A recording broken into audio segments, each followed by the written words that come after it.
Allow me to formally introduce you and welcome you to this webinar session. We are ready to start, and to kick us off, we will start with the national anthem.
Thank you very much and welcome again to this session.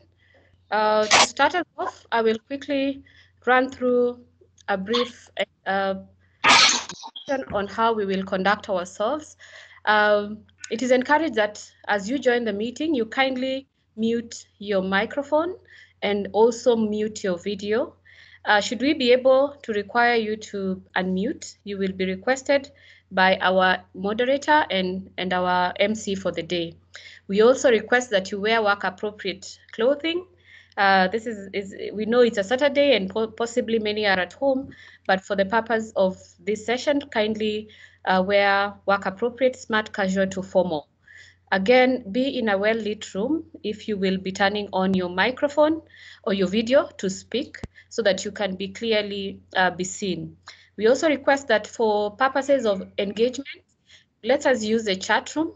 You could ask your question, you could put in your comments as the speakers of the day carry on with the session. And lastly, please do not be eating, especially if your microphone is not on mute or your video is on. So thank you very much and welcome again to this webinar session themed Leveraging Technology to Spur Decent Work and Economic Growth During and Post-COVID-19. It couldn't come at a better time. Yesterday was International Labor Day, and this is a time when we are reflecting on the workers and the environment for which our workers are engaging, and also the economic returns they are making for that from that engagement.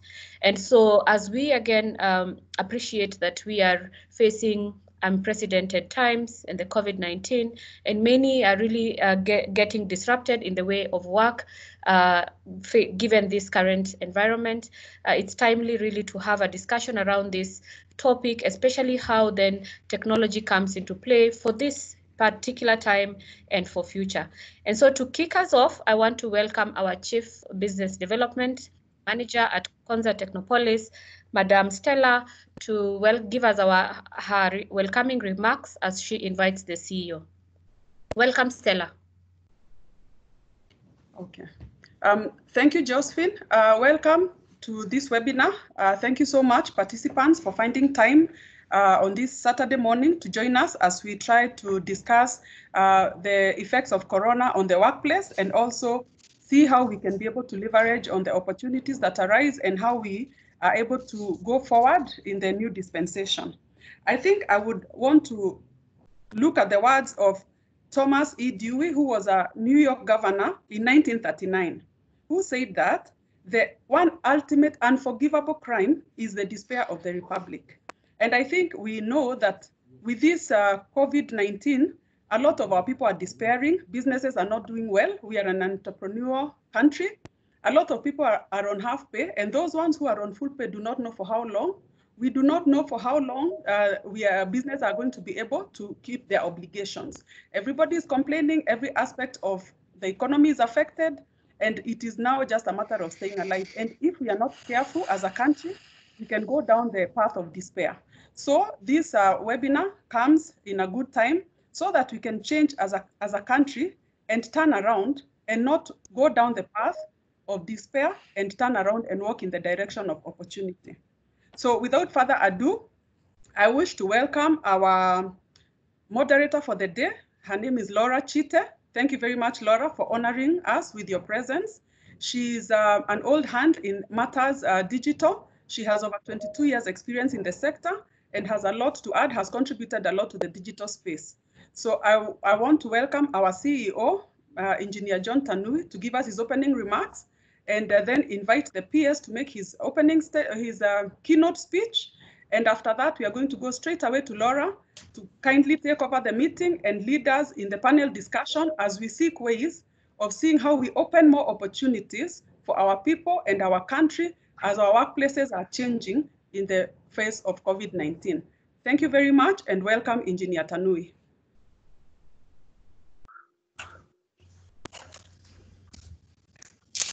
Thank you, Stella, and those who attended. Yes, we are very honored today.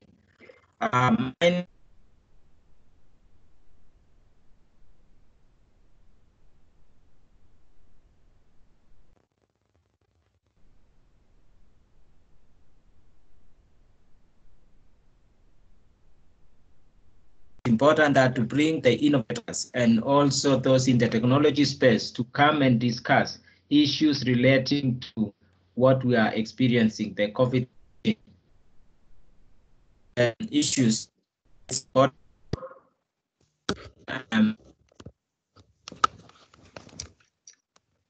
And we launched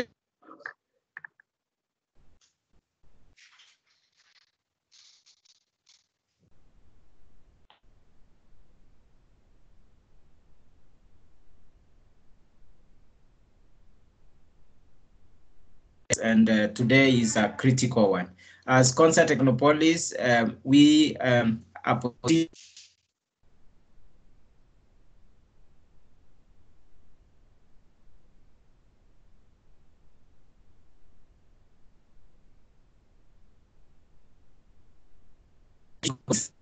dream a reality. Concert Technopolis, we are focused on two key pillars, that is the infrastructure and world-class infrastructure and services, and the second pillar is build that will support innovation, technology.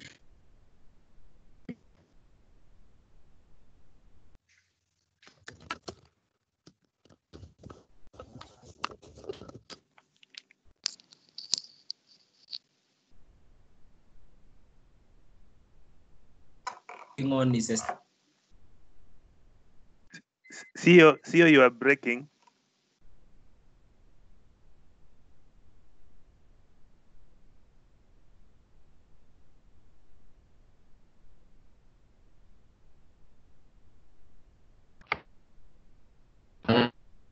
Find out whether it's only me or we're all experiencing the same problem with the CEO's presentation. Thank you. We are okay.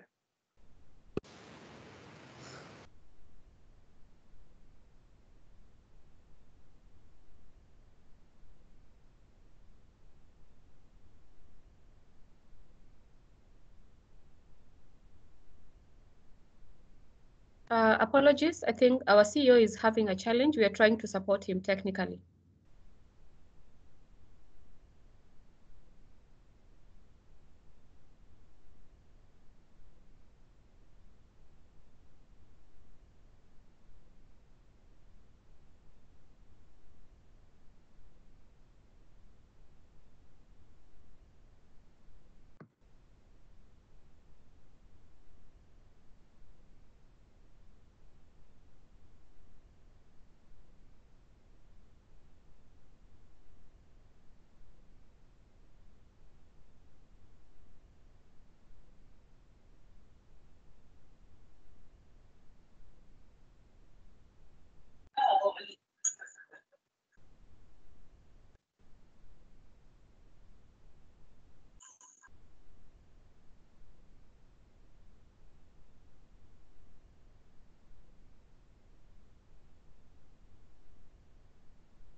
That I got dropped.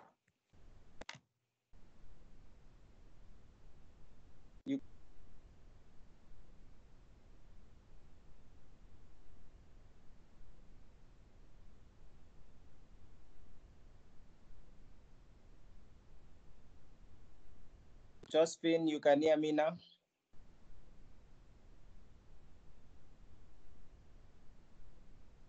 Yes, CEO, we can hear you. Sorry for the network issue. I will pick from there. First, I want to thank the team and also our peers for attending and all those who are in attendance this day, including our moderator, Karibu Sana, Laura. I'll just give a brief background of what we are doing at Concert Technopolis. First, we are quite excited to coordinate these events and the webinars and to be able to prepare the platform for the Kenya's transformation towards what we dream the Silicon Savannah. For Concert Technopolis to achieve this, we have two key pillars that we need to put in place. One is the world-class infrastructure and services. The other one is the pillar that will support the knowledge economy, which includes innovation and technology. And the result includes jobs and also to position Kenya as a leader in innovation and technology.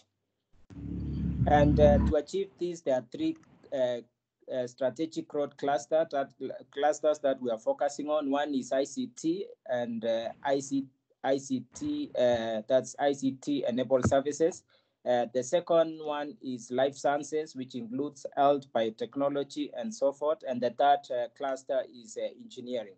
And the kind of activities we are looking at to happen in each of these clusters are also three. That is, we're looking at the issues of innovation, research and development. We're also looking at training, which includes education at different levels, but focus on STEM areas. And the last part is actually the commercial enterprises carrying out their commercial activities. And to achieve this, we are working on the two pillars. One is horizontal infrastructure. That's to prepare the first phase of concept, which is 400 acres of land to be a city from a greenfield. The first picture you can see there is the infrastructure we are working on.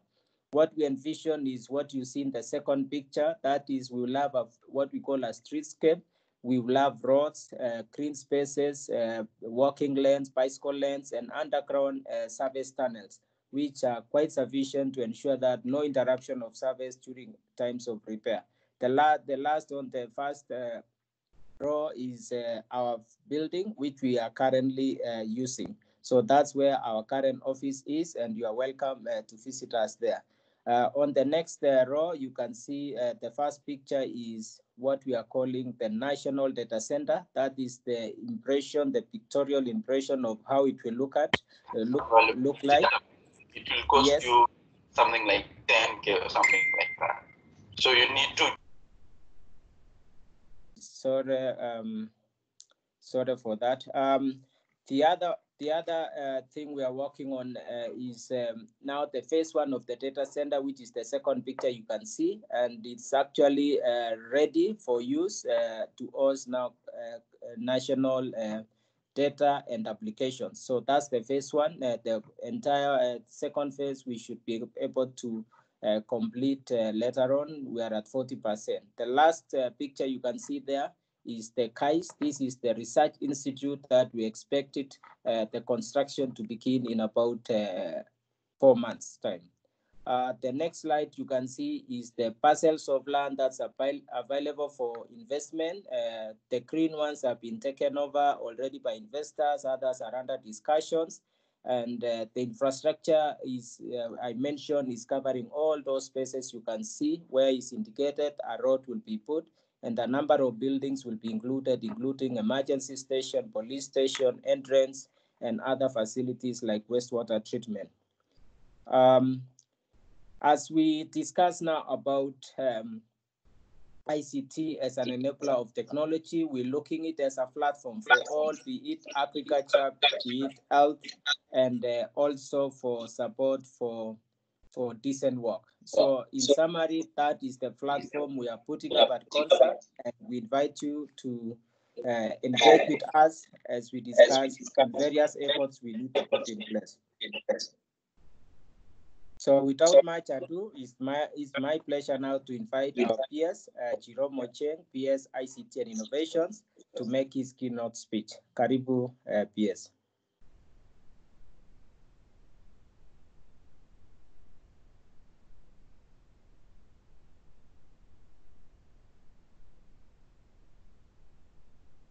Our PS, welcome.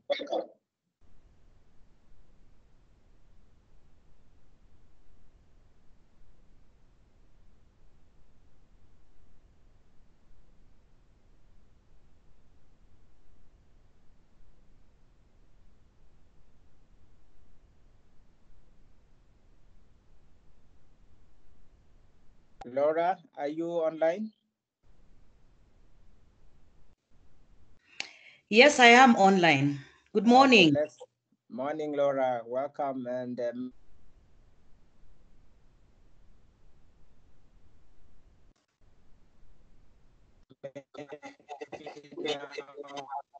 make his keynote speech.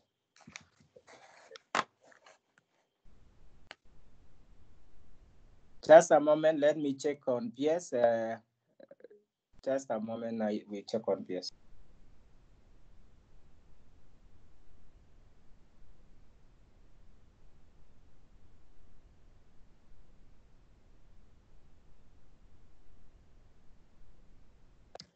Looks today we have some network issues.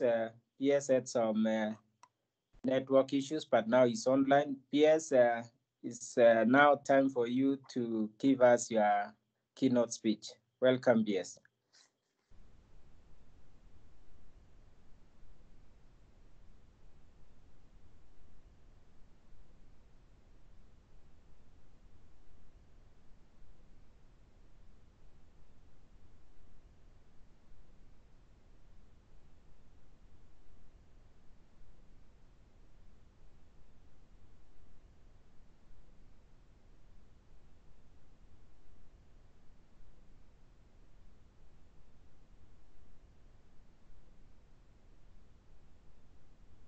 Laura, as we wait for PS, we can give it to you as we need a few minutes to sort the problem that PS is facing.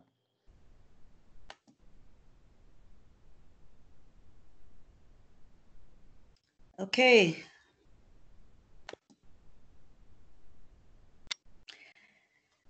Good morning, ladies and gentlemen. Thank you very much for joining us this morning with this fantastic topic that it was about time for us to talk about it. Considering the pandemic we are in today as Kenyans, there are certain things that must go on and life must go on. And this is with regards to putting food on our table, making sure we have a roof over our heads, making sure that we have some kind of income coming in. And many of us actually run our own businesses. And this is a bit of a panic, the situation we are in today. So this is a very exciting topic. I have a very exciting group of panelists who are experts in their field, currently experienced. Some of them are policy makers. Some of them work in technology. And to be honest, just like the audience, I'm looking forward to learning from them. I run an organization known as CIO East Africa. In the bigger picture of things, we are a small business. So I cannot tell you how much I panicked when we got into the situation of COVID-19. Just doing a focus on the business, I felt 2020 was going to be a fantastic year, but I had to rethink and adapt using technology to be able to survive as a business and to be able to make sure that my staff members are comfortable and do not panic and focus on growing the business. So it's very interesting that as Stella was speaking, she mentioned that I have 22 years of experience. I think those of you who are looking at the camera must think I have 10 years of experience. But I didn't realize it's been that long in the industry, but it's been an exciting journey. And I look forward to us having this conversation. Thank you, Engineer Tanui. We look forward to having PS Jerome give us his keynote. I don't know if you want me to start by speaking to my panelists because, you know, I'm sure they're raring to go. I hope they are all online. Maybe they can just say hello. Should I go ahead and start my session as PS gets ready? Hello. Good morning, PS. Morning. Sorry about that. Can you hear me now?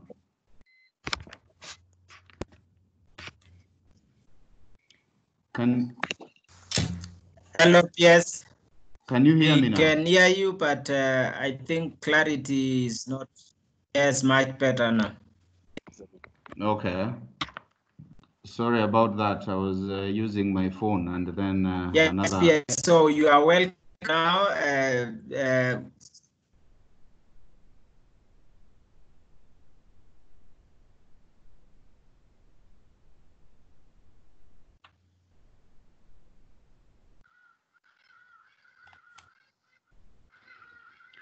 Can I proceed?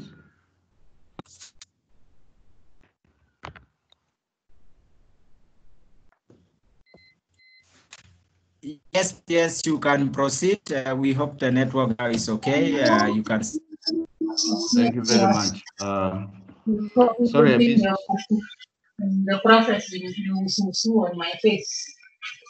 Like, I think there are some people who must mute their phones.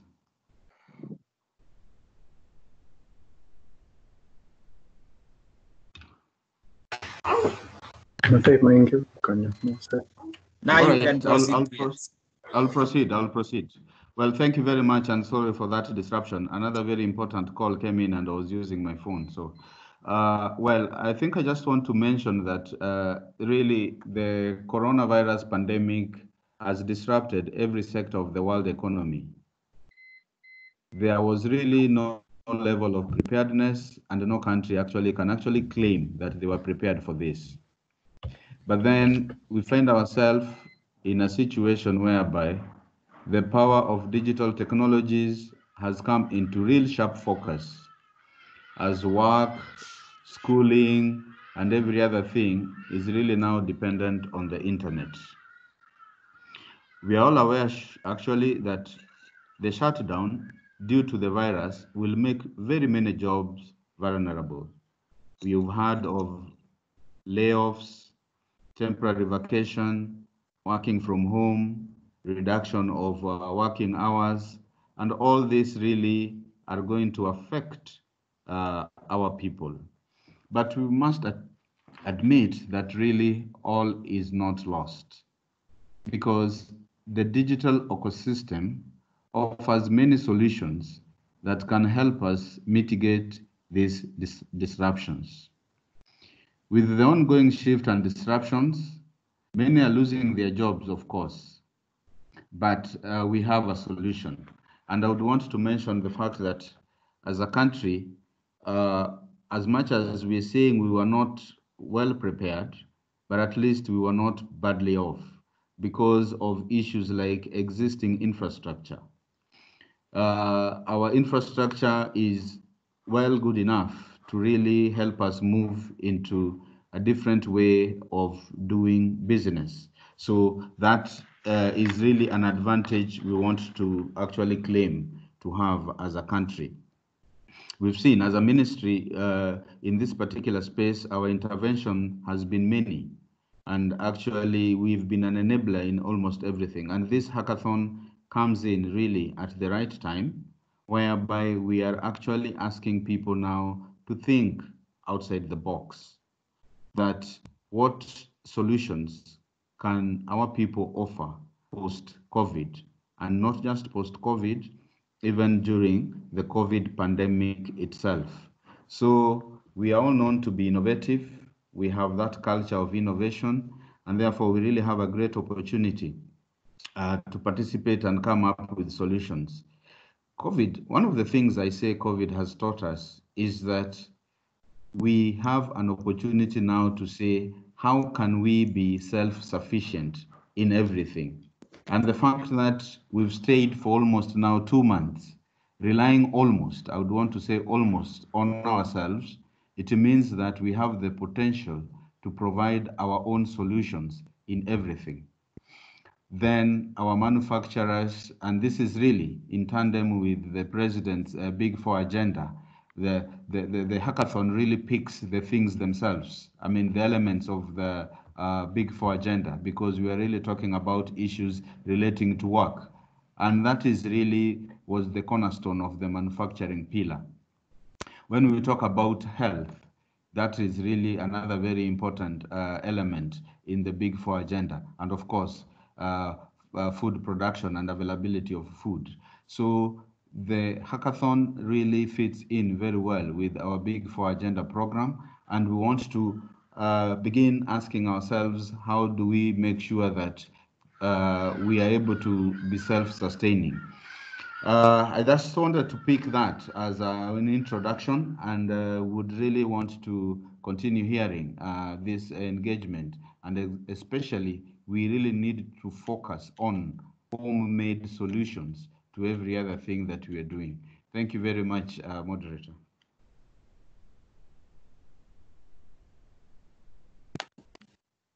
Thank you very much, PS.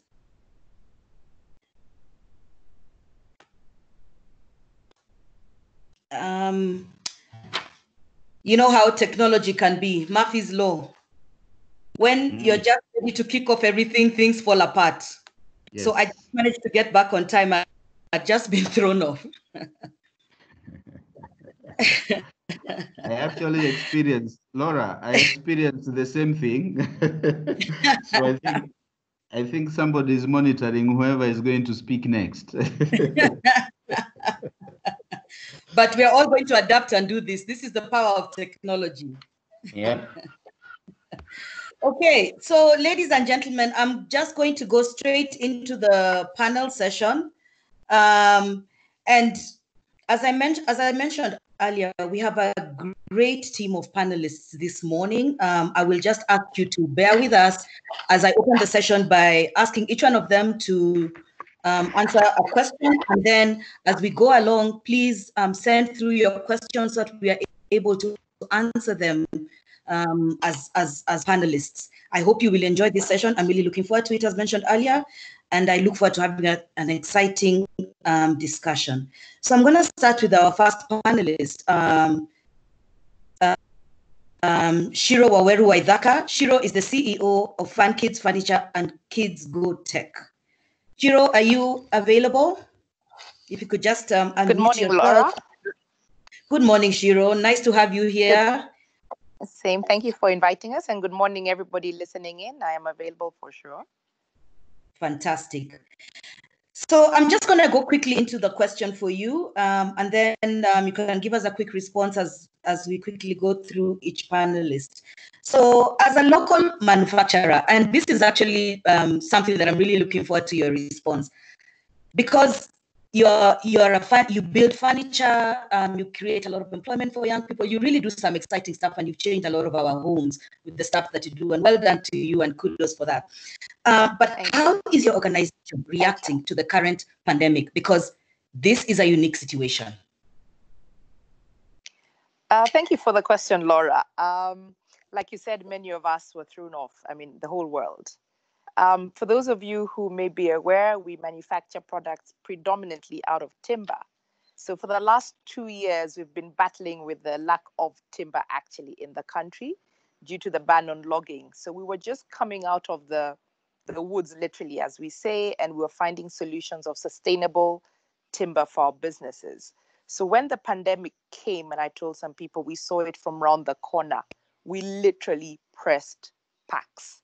We just said we've just come out of 2 years of figuring out a new sustainable way of doing business, and the pandemic was going to now throw us off completely. So we took a step back for 2 months. Everybody has been home resting. We haven't rested in 10 years. We took this time to rest, to regroup, to think about the business, not just during COVID, but post-COVID and our impact, because we believe in manufacturing in Kenya, in Africa. So we are now, from May, going to start a new product line that we've been doing, but from the factory, and this will be the Kids Go Tech. We are now taking this around the country using the fascinating world of technology, where parents, learners, teachers will be able to buy the kits that we have for children from age 7, pretty much to university level, where we are doing STEM. I call it STEAM with the A for the arts, and learners, parents, everybody will be able to assemble these kits for themselves while learning the basic principles of technology, engineering, mathematics. So we as Fun Kids press the pause button, the packs button, and we're coming back stronger and with more clarity. That's what we've done. Asante. Thank you. Thank you so much, Shiro. And you know, the thing that I've picked up from your response is your you've been dynamic enough to change and adapt to the current situation. You took a break, and there's nothing wrong with taking a break, rethinking your strategy, and be like, okay, what are we going to do differently to be able to fit in the current situation so that people can continue enjoying our products, we can continue making money, and continue having jobs for our teams. Thanks a lot for your great response, Shiro. Now, I'm just going to jump to Simon. Simon, are you here, CEO of Kenya Society for the Blind?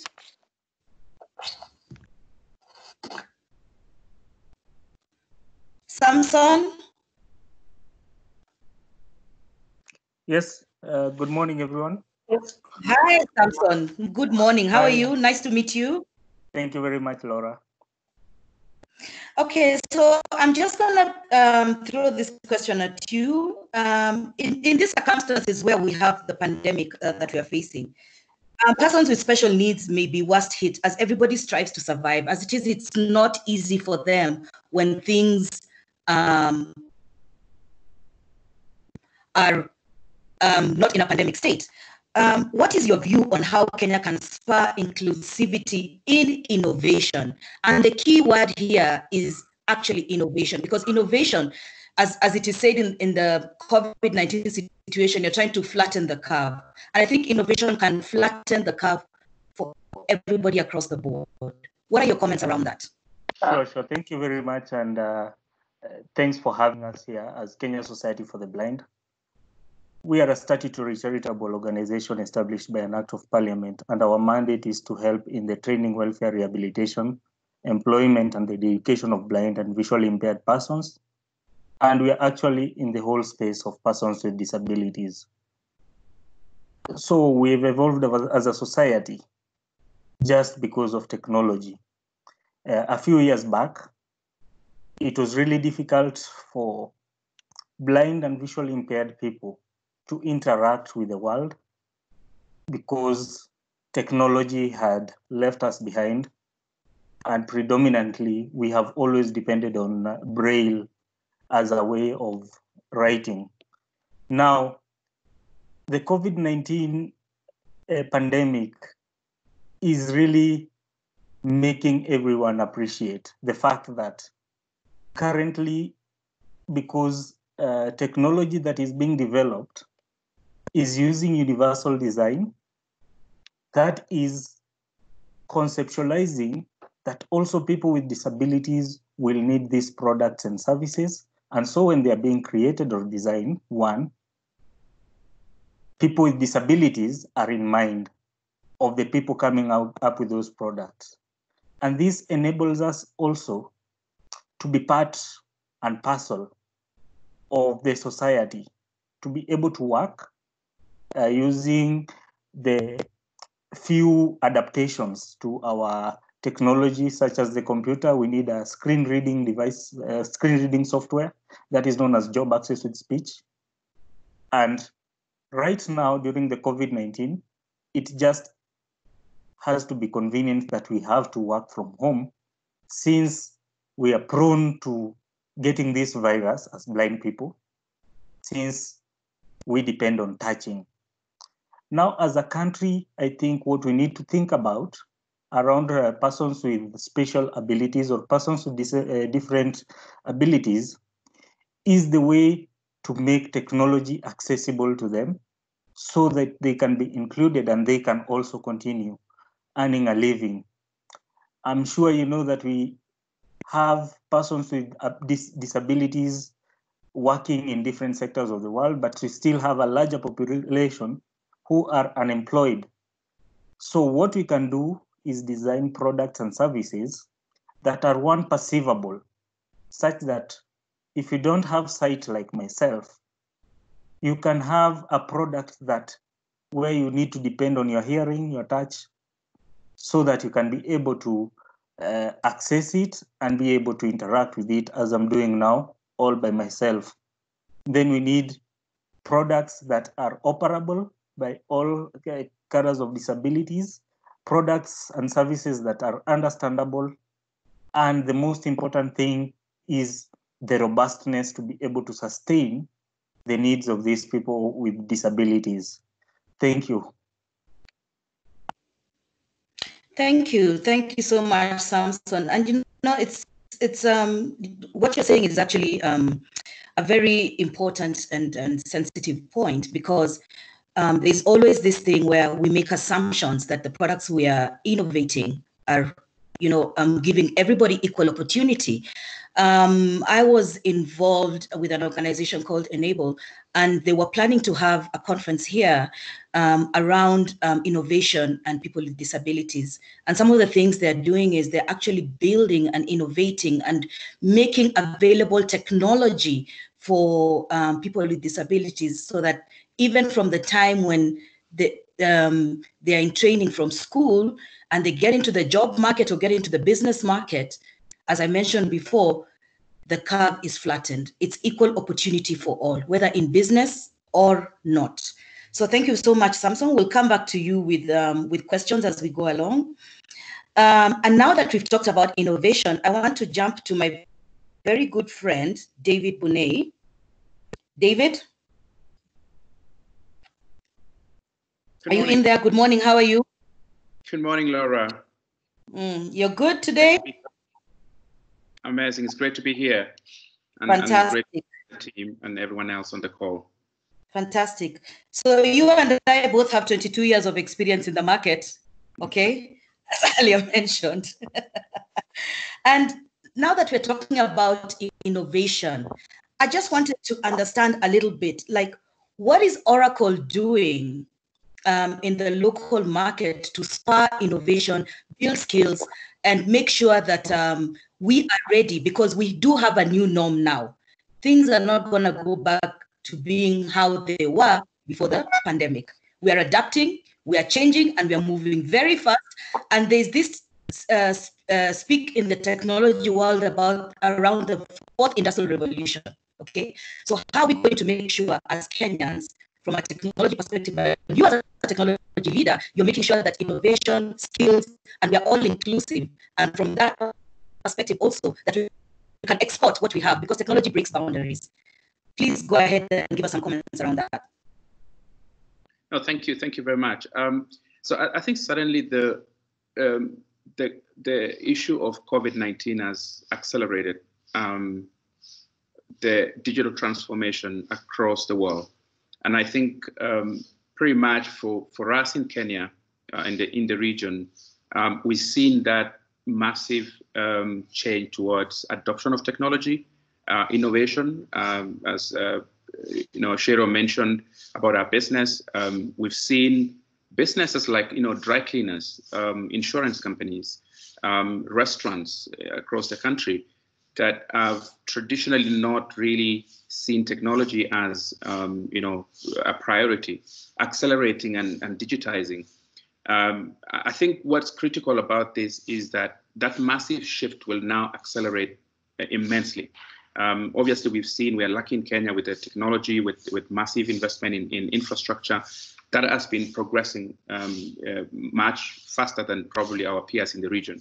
However, with this impact that we are in right now, we are going to face, obviously, a shift in jobs, skills that are required will be massive, accelerated in the same pace as the number of businesses that are using technology. So to give you an example, the demand for programmers, for example, will skyrocket. The demand for web developers, application developers, because these small businesses will need to go online. They will need to trade, market, do their financial solutions online. And it will bring in a massive opportunity for new skills.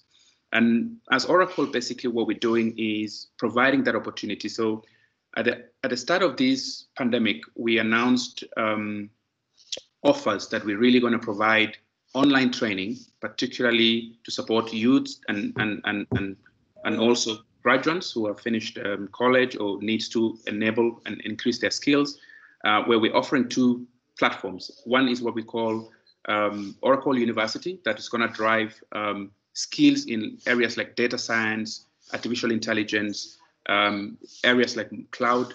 And this is critical for them to really accelerate their business and really go out there looking for jobs.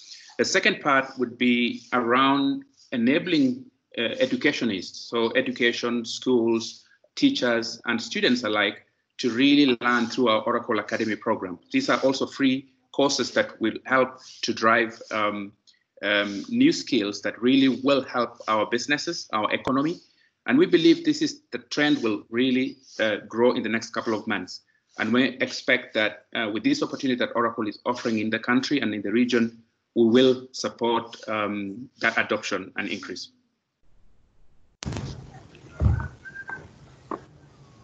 Thank you, David. I'm liking a few things that I've picked up from you, like the free training. I hope the audience has picked up on that, because This is the time to develop yourself and learn new skills, because the way things are going to be going forward, you need to have new skills. And as Shiro mentioned earlier, take a break, rethink about what it is you want to do next, and then get moving with it. So the free skills, fantastic offer. Let's take advantage of the Oracle Academy, Oracle University, and learn some new skills. Technology is not as difficult as it used to be during my time. I believe things have become a bit more simpler today, but it never hurts to learn something new. So moving on to Adam Lane. Adam, are you online? Mr. Lane? Mute myself. Good morning. And even scare you all with a camera of it. Can you hear me okay, Laura? Yes, I can hear you, Adam. Go ahead. Good to have you here. Good morning. Good morning. So we've been talking about how we are fully going digital, okay? And you as the Deputy CEO and Head of Public Affairs at Huawei realize at the end of the day, if we're talking about going fully digital, even from a perspective of this morning when we've been trying to have this conversation, this webinar, connectivity is key. This is so important. And you guys are known to be the champs of 5G. How are you going to help improve our experience? How are you going to help us consume products online better?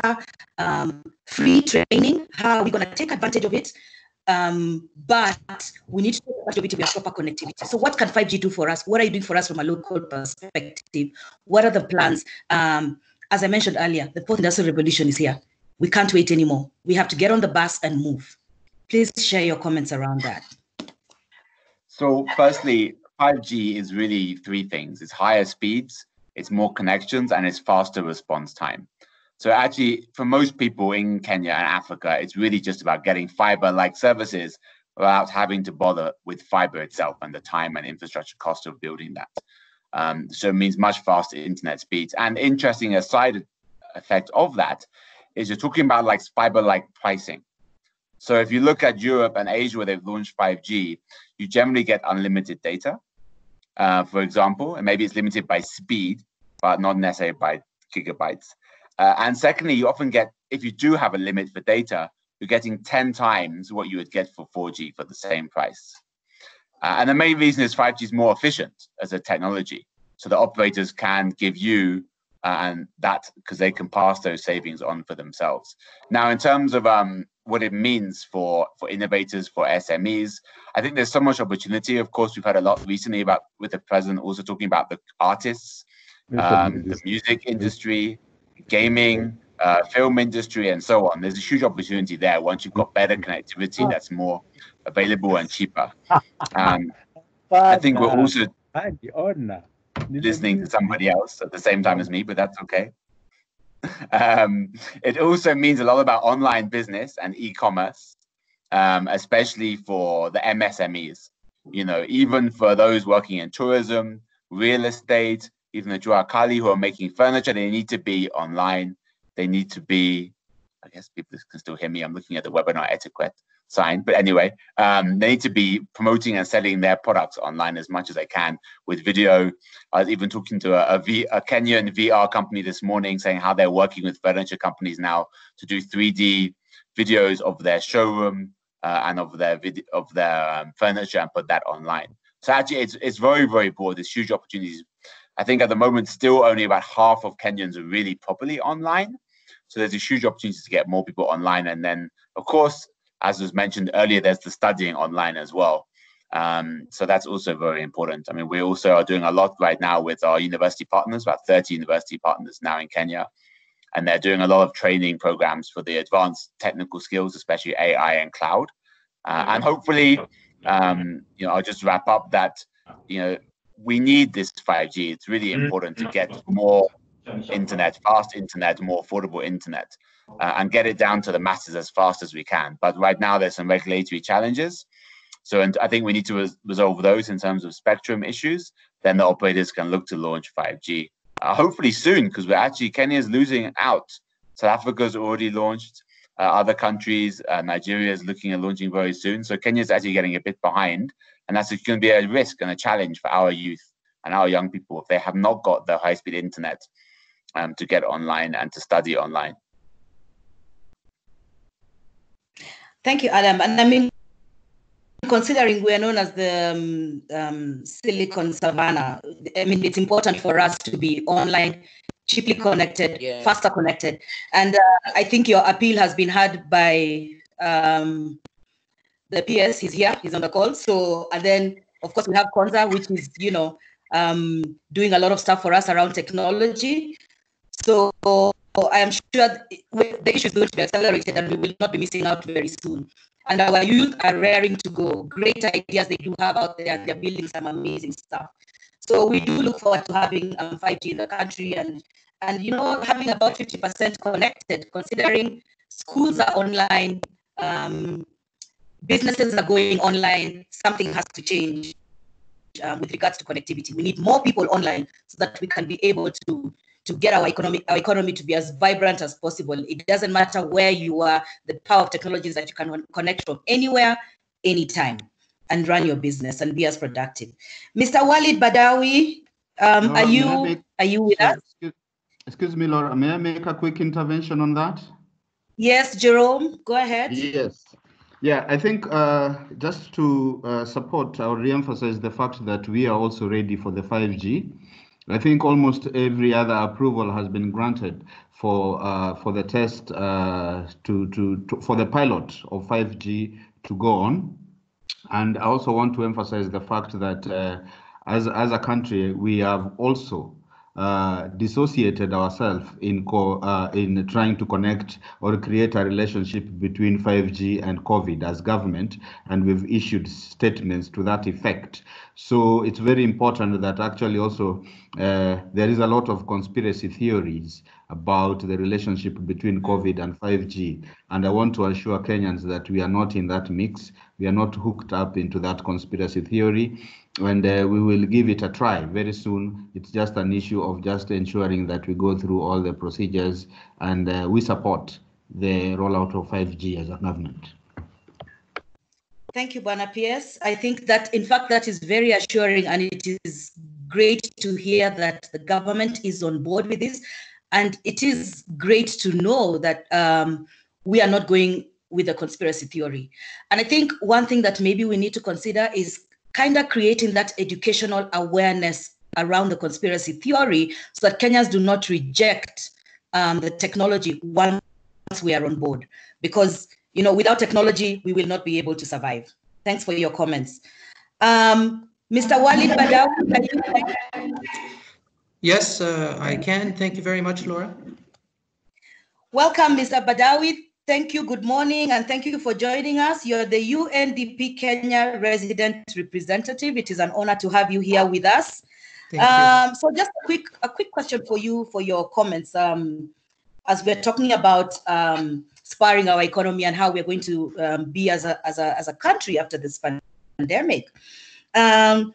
There's a lot of exciting things that's happening from a technology perspective, from an adaptability perspective. Shiro talked about changing her business. We've talked about free training. We've talked about connectivity. We're talking about innovation so that we flatten the curve from an innovation perspective. But there's one thing that is so important to us, policy, okay?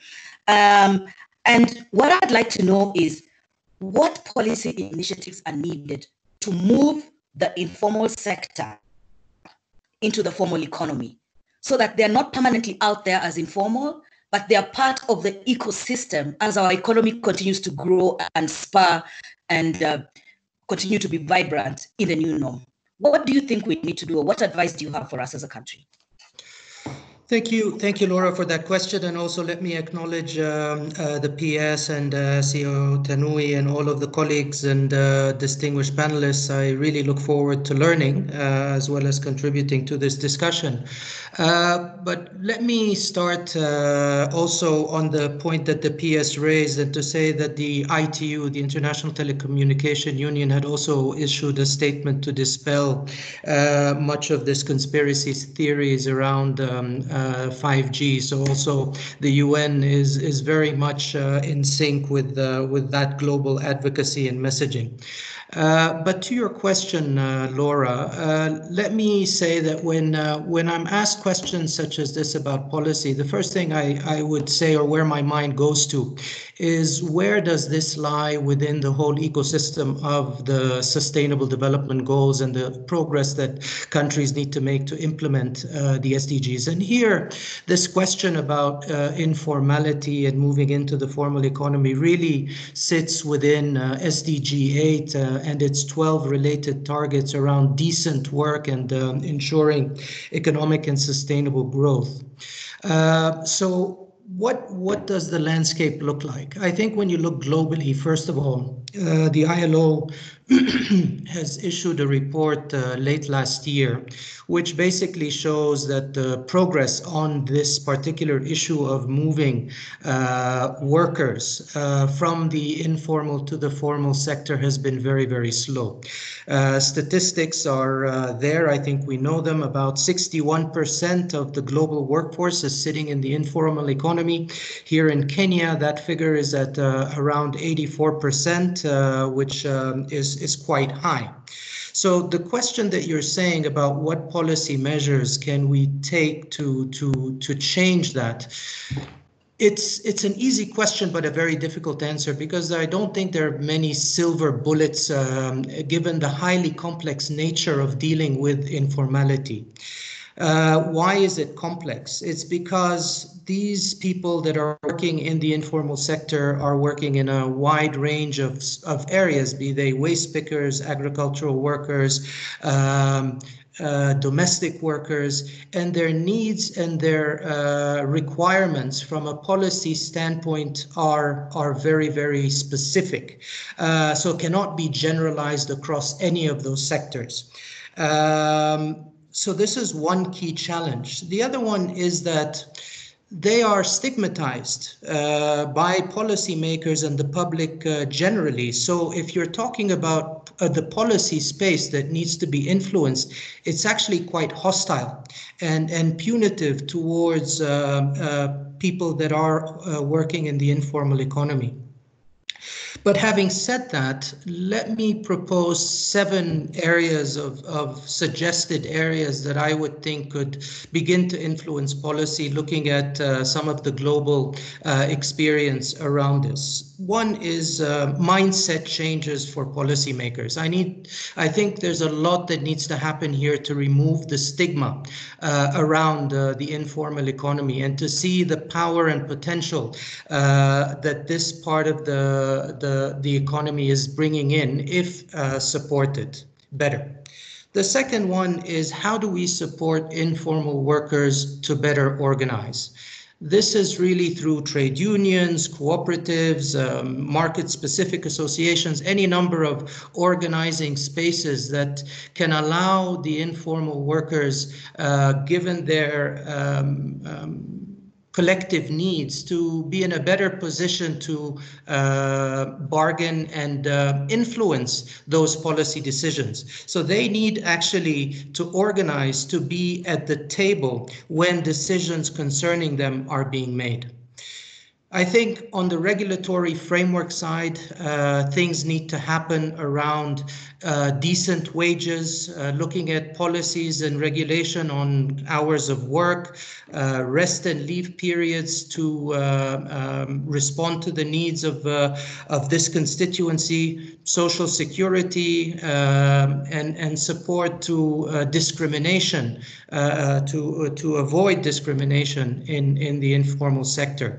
That would be a third area that I would say. I think a fourth one is advocacy. But advocacy not necessarily just with government and international organizations, which is where much of the mobilization for informal workers has happened. I think local and multinational businesses have to be the prime audience for the advocacy message that talk about the regulations that I've just mentioned. I think a fifth area would be around capacity building to the different informal workers, skills around entrepreneurship, finance, management, access to markets, and many speakers have spoken to the opportunities that the tech sector provides on that. The sixth area I would suggest is access to finance. I think the challenge that many of the informal workers, because they're not bankable, is that they're not able to scale up or expand their business opportunities and livelihood opportunities. And so policies that encourage banks and other lending institutions to actually serve the specific interests of informal economy are actually very, very key here. And we've seen globally that some experiences on that actually can help. And Kenya being the global leader on fintech with M-Pesa, I think this is an area that Kenya can excel in. And finally, on extending social protection to informal workers. And nothing can be more important than during this COVID era now to make sure that cash transfers can be made to this particularly vulnerable constituency. Thank you. Thank you so much, Walid. I've taken quite a bit of notes from you, some very interesting stuff you've shared there. But one of the things that has really stood up for me is the stigmatization. Because to be honest, we rely a lot on the informal sector as a country. If you think about the food we buy, the furniture, there's all sorts of services, you know, that we rely on, our transport system, all that is informal. So it is time for us to have that shift, a mindset shift, to be able to embrace them and realize that they are a big part of our economy, whether we like it or not. I'm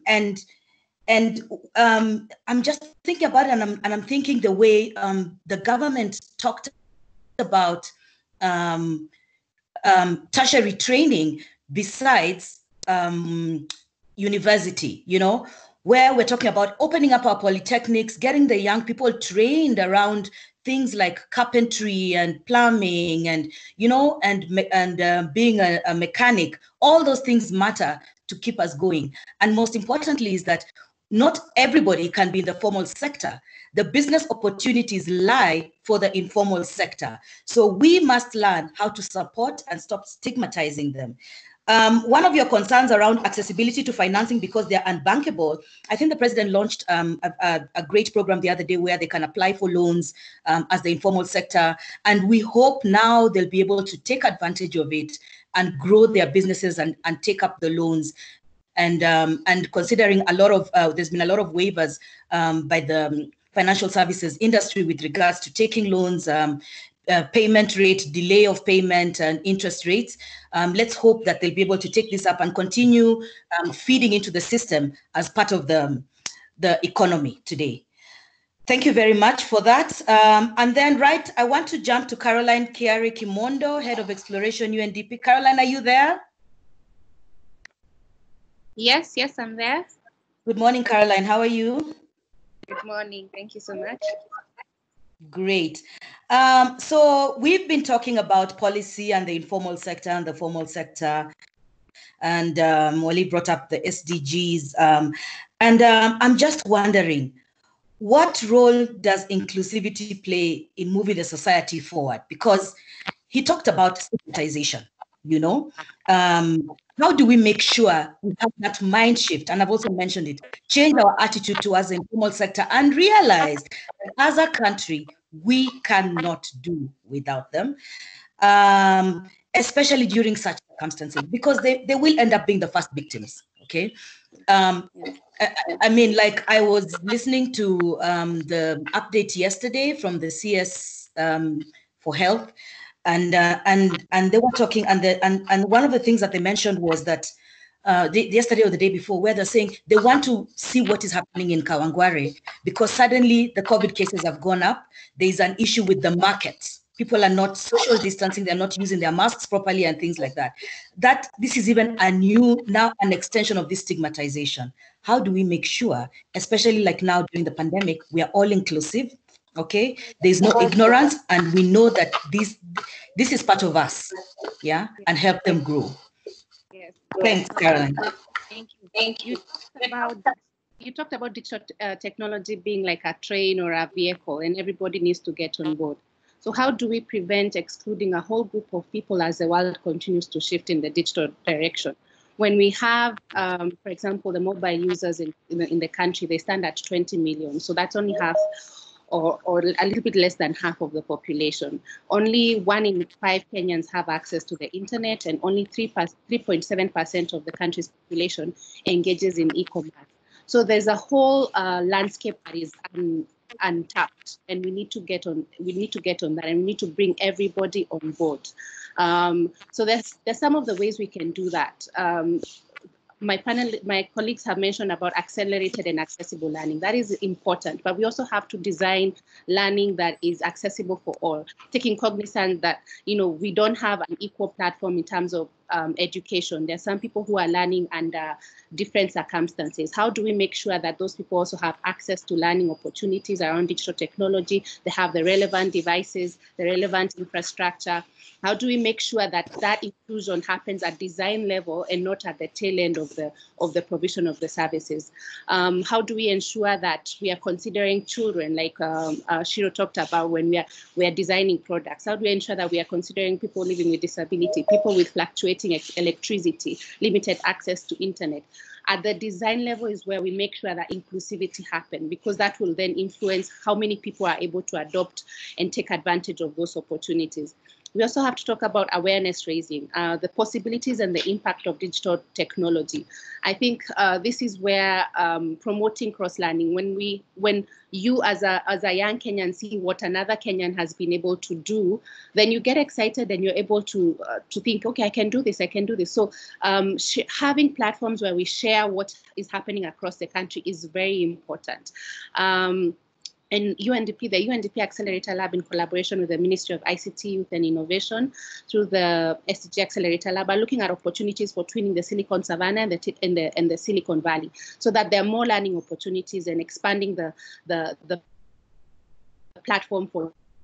And then we also have to address the barriers to digital innovation. Walid has talked about access to finance. Innovative financial solutions are really, really critical. And it's not just loans, because you have to take consideration that getting loans requires some form of collateral, which is not always possible. So we have to look at how else can the informal sector get access to capital? Is it through grants, seed capital? Is it through innovative equity provisions? So we have to look at those options. We have to organize and consolidate markets. So for me, if I was a market vendor, getting digital technology, it will be limited, because I can only provide perhaps just one or two products. But if you consolidate the market, so you put people on a platform, or you put people in a space where they can be able to negotiate and get access to bigger markets, then that improves the sector. So organization and consolidation of markets is very important in the agribusiness sector, in the creative sector, making online institutions and online industries. We also need to give incentives to tech companies to help with the innovation. It could be in the form of reduced taxes if you're able to link up with a startup, and a startup within the informal sector. You get some form of rebates. That way, you're promoting the culture of learning and sharing those opportunities. We know that access to developers and designers is expensive and difficult. So how do we make sure that I, as a person who's trying to come up with a web platform, I have an opportunity to do that? Many people are going to India and Pakistan to get developers. So how do we bring that market back to Kenya? And the other thing is promoting the hubs that we have, making them, giving them a conducive environment so that they have the right tools, they have the right opportunities, they have the right platforms, so that they can grow, so that there are innovation hubs across the country, not just in the urban areas. and then also supporting local innovations. We find that young people, especially in the developing countries, we come up with ideas. These ideas get, like stolen or grabbed at a very nascent stage. So how do we protect that? How do we protect the intellectual capital that that young people are having, especially as we continue to innovate towards our challenges? And that remains a critical and urgent focus, and the Accelerator Lab are looking at how to promote that and how to make sure that young people have access to maybe lawyers who can facilitate those processes for safeguarding the innovations. That's it from me. Thank you. Thank you so much, Caroline. Some great pointers around, some of the things that can be done in terms of inclusivity. And you touched something that's very close to my heart as a technology marketer, that creating awareness and, sharing some of the great things that our young people have done. And, just talking about one success gives hope to the next person. Also helps from a perspective of sharing, where you don't have to reinvent or go through the same problems. You can always learn from somebody else's mistakes and be a step ahead. In terms of creating, consolidating markets, like I was looking at what Twiga has done. I mean, Twiga has, put out an advert the other day where they are looking for suppliers because the demand for home deliveries and fresh fruits and vegetables is growing by the day. So their market has grown and they're creating more and more opportunities for people, which is fantastic for our informal sector. And then bringing back talent. I mean, I'm so happy this is being hosted by CONSA because this is where our innovators, our developers, and our local talent is going to sit. They are also going to help market some of the solutions that come out of Africa and the good thing out of Kenya. And the good thing is that with technology, there's no boundaries in terms of trade. Whatever is developed here from a local perspective can be consumed anywhere in the world, and we can come up with solutions that are global while we are sitting here. So thank you so much for your comments. We shall come back to you with questions. And next, I'm going to go to Professor Washington Ochieng. Are you here, Professor? Good morning. Good morning, Laura. Good morning. Good morning. So you are the head of the Center for Transport Studies and Chair of Positioning and Navigation Systems in the Department of Civil and Environmental Engineering at Imperial College. Very nice to meet you, and thank you for joining us this morning. Thank you. So we've been talking about some of the things that we can do to spur our economy, especially now during the pandemic, and be able to survive even after. And the thing is, what I keep saying is that this is the time for us for anybody who wants to try something to try it, because there's nothing you're losing. If you do well, you do well. Fantastic for you. If you don't do well, you learn from your mistakes and try again. There's no point of sitting back and saying, no, there are no opportunities, there's nothing happening, there's nothing like that. So what I'm wondering, what is the role of professionals, like engineers, how are you guys going to help us, like in the acceleration of things like automation, ensuring that there's affordable energy, ensuring that we're able to scale in terms of our business. We're able to scale in terms of things. People have talked a lot about training and things like that. How do we make sure that because you guys are the professionals and you're in the formal sector, how do you support us in the informal sector with your great thinking and smartness to accelerate us as a country and as an economy, and not look for that formal employment and things like that? That's right. Thank you very much. And thank you to CONSA for organizing. It's been fascinating listening to colleagues. Also fascinating seeing some questions coming in. I just want to say that to me, in the context of Kenya, inclusivity is paramount. And I don't think that's being emphasized enough. And I think we could learn a little bit about systems engineering in this regard, which has specific steps. For example, it starts with user requirements before you build system requirements, and then you go on to design, etc. Now, I want to talk a little bit about user requirements and inclusivity. We had a colleague from the visually impaired community. We've got people in those particular groups, the old, the sick, and so on. But also we have further demographic problems. If you look at the geographical spread of Kenya's population, granted the government is investing quite significantly in infrastructure, but you really have to look at also how that is spread across the country.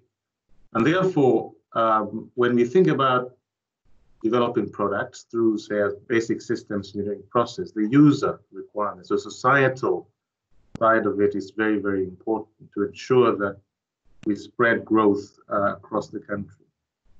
Now, in that context, we also need to have some sort of quality assurance and standardization. And what I would say is that, whatever we do in that space, it must not stifle innovation. We must not do it such that it stifles innovation. And so when we have identified what our people needs are and go on to specify system requirements or standards, that's really where quality assurance and standardization should come in. And it should go no further in terms of influencing design, etc., to ensure that our people do innovate as much as possible, and we do help them in doing that. I'd also like to say, therefore, that bodies such as the professional engineering institutions, such as the IEK, the Institutions of Engineers of Kenya, should be working really with the society, together with the policymakers.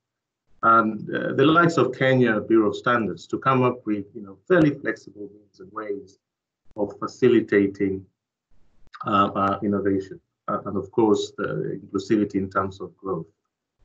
Let me make a few practical remarks in terms of how I see at least aspects of the Kenya's potential growth.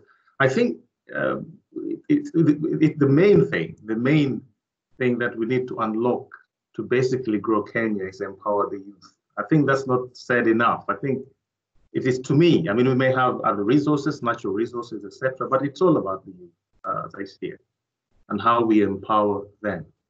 Now, my experience in the UK and sitting on many committees that are Africa-facing, for example, as an advisor to the Department for International Development, and also as a fellow of the Royal Academy, is we put out calls, for ideas from Africa, Kenya included, and what we received within a couple of months was astounding.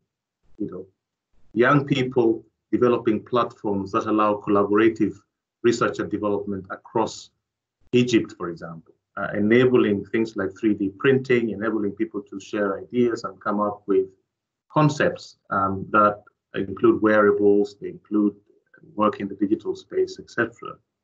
We have proposals that basically mimic Amazon, but this time using border borders as delivery individuals. We're talking about the informal sector. Now that is crucial because it brings in that sector that would otherwise be completely grounded through COVID-19. We really have to reposition our education and training institutions. We have to do that because that's really, again, where we empower the youth.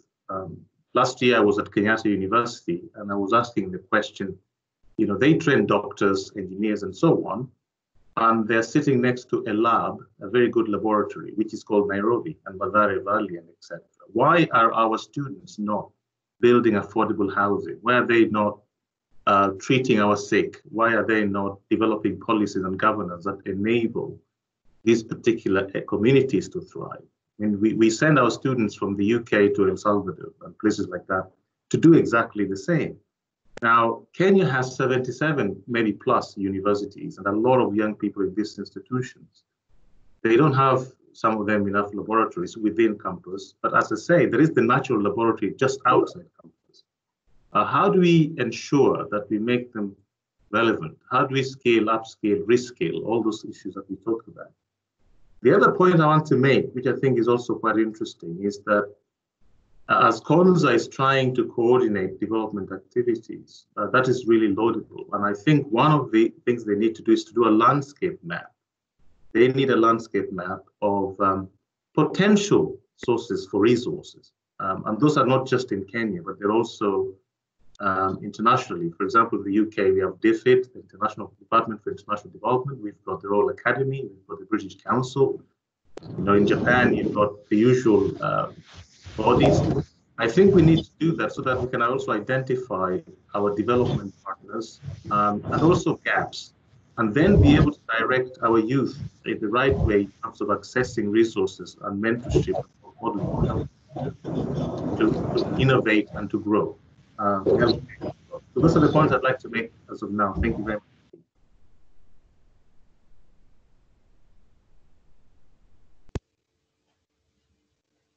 Thank you, Professor Cheng.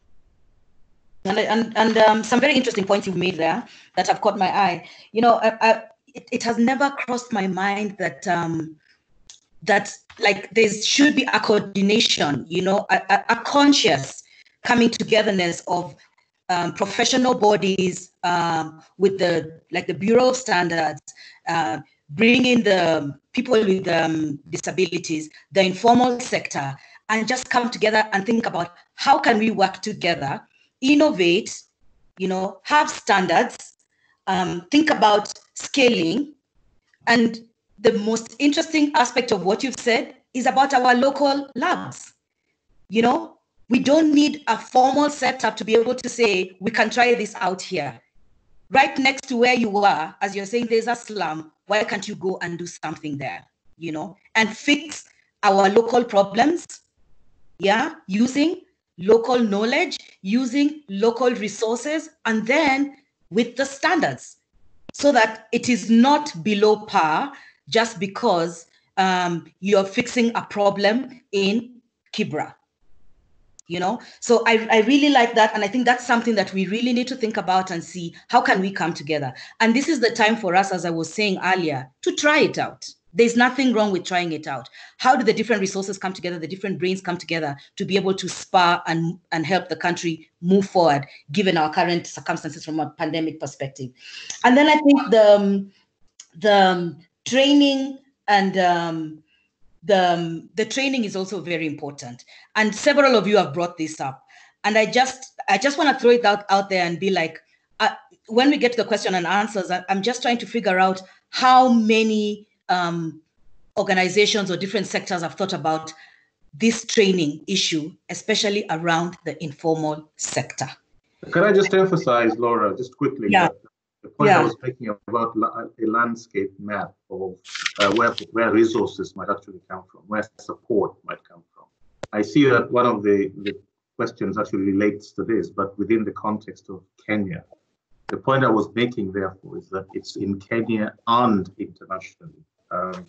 That will enable us to identify also whatever gaps we have, but also to be able to enable an entity like KONZA to be able to direct and manage in an equitable way without double counting, except where our youth can actually get support. As I said earlier, my experience in the panels and bodies that I sit on is that ideas coming out of Kenya is not a problem. There are lots and lots of ideas that we find. They're very, very innovative. Now, Kenya is a net exporter already of human capital. That's why people like me are in the UK, and there are many like me all over the world. We just need to ensure that the training is right. We need to ensure that resources are supplied and the opportunity to grow is there.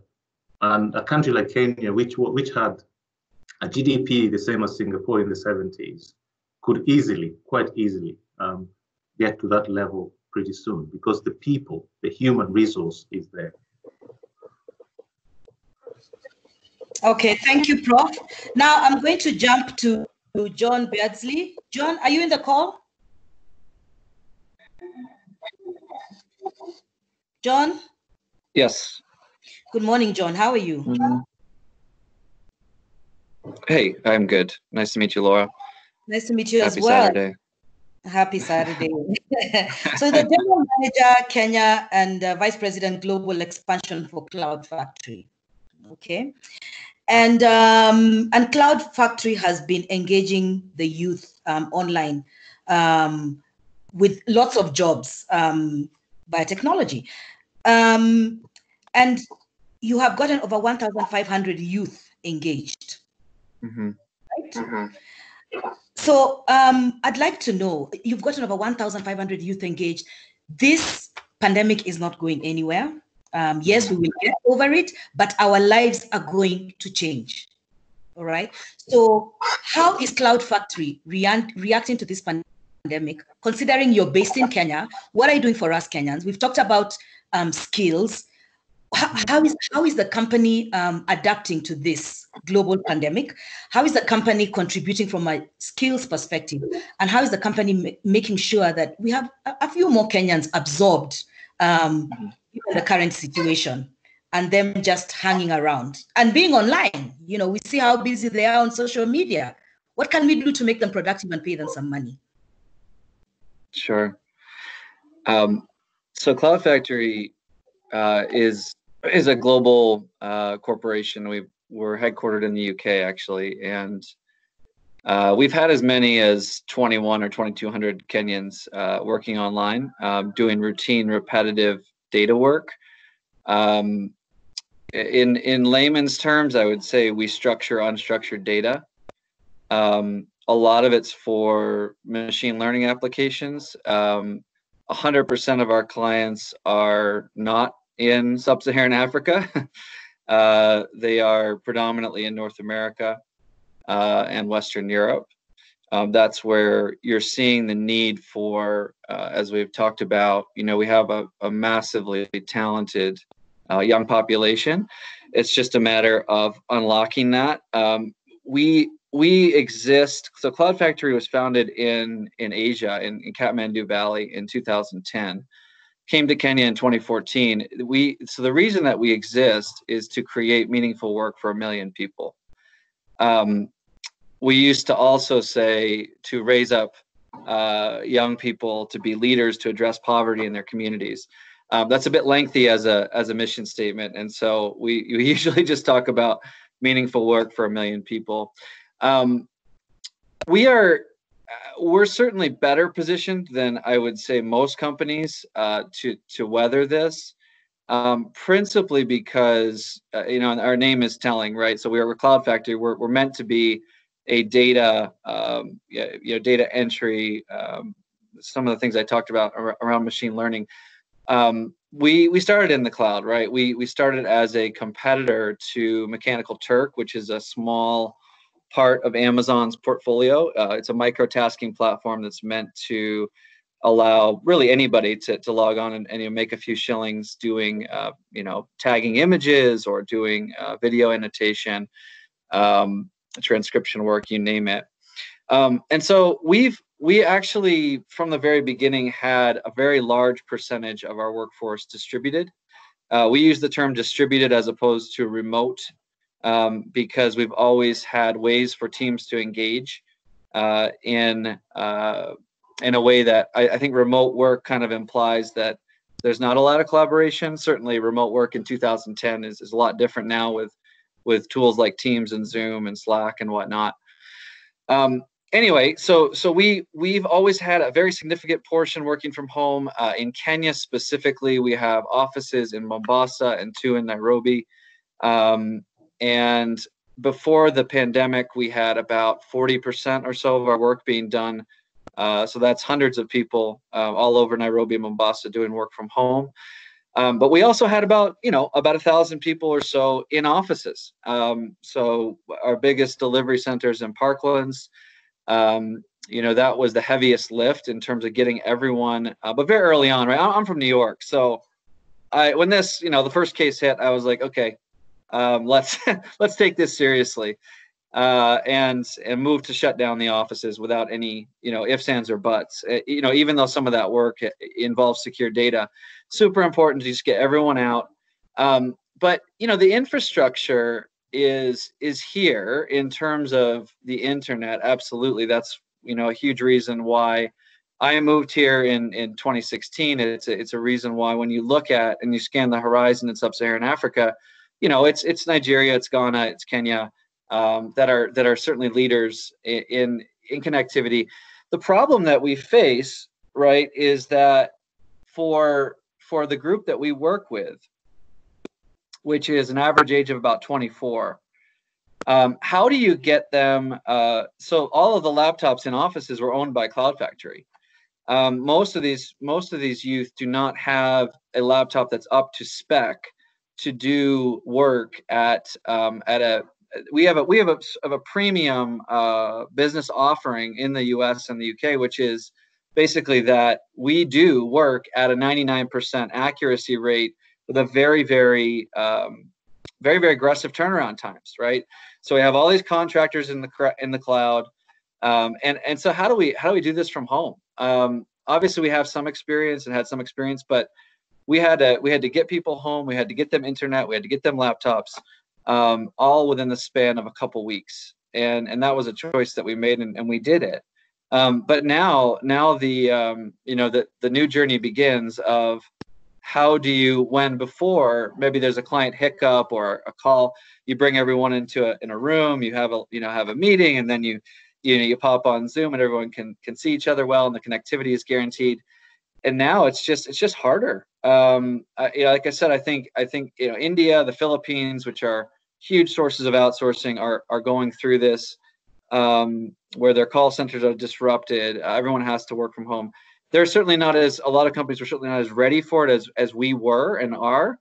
But man, it is challenging, and I don't know that we will certainly to deliver the work in the same way, and I don't know that we will get rid of our offices. I think once this winds down, you'll see offices reopen, but we'll also probably see a higher percentage of our workforce stay at home, because if you can deliver work from home, the advantages in terms of your own pocketbook are incredible. If you can get the right desk and internet and equipment and have training online and so forth. I'll stop there, but because I could go on and on. But go ahead, Laura. Thank you, John. Yeah, I can tell from the passion in your voice that you could go on and on and on. But we have to be considerate of that.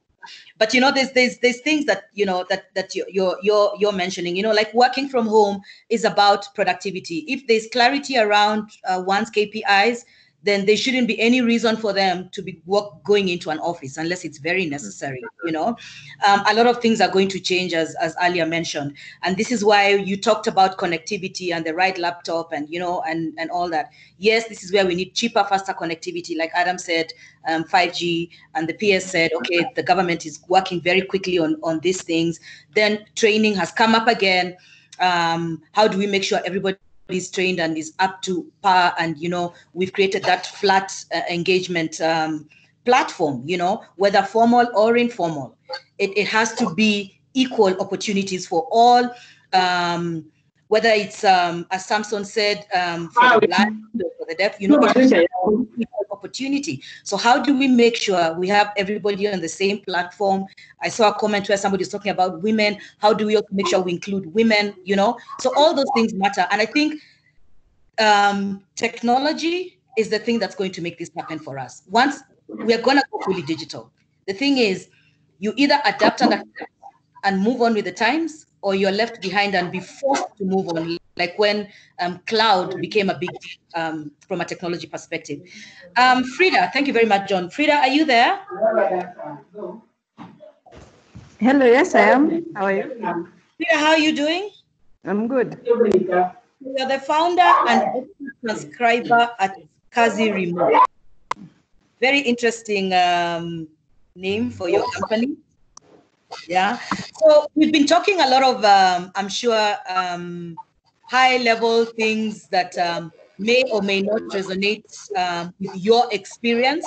And it will be very interesting to hear from you as a use case, what has your journey been like? Have you received the support you need with building Kazi Remote? Has the support been there as a tech entrepreneur or techpreneur, as they call it? Because I'm sure a lot of our audience would love to know, if they were to go down this journey, how would the journey be for them?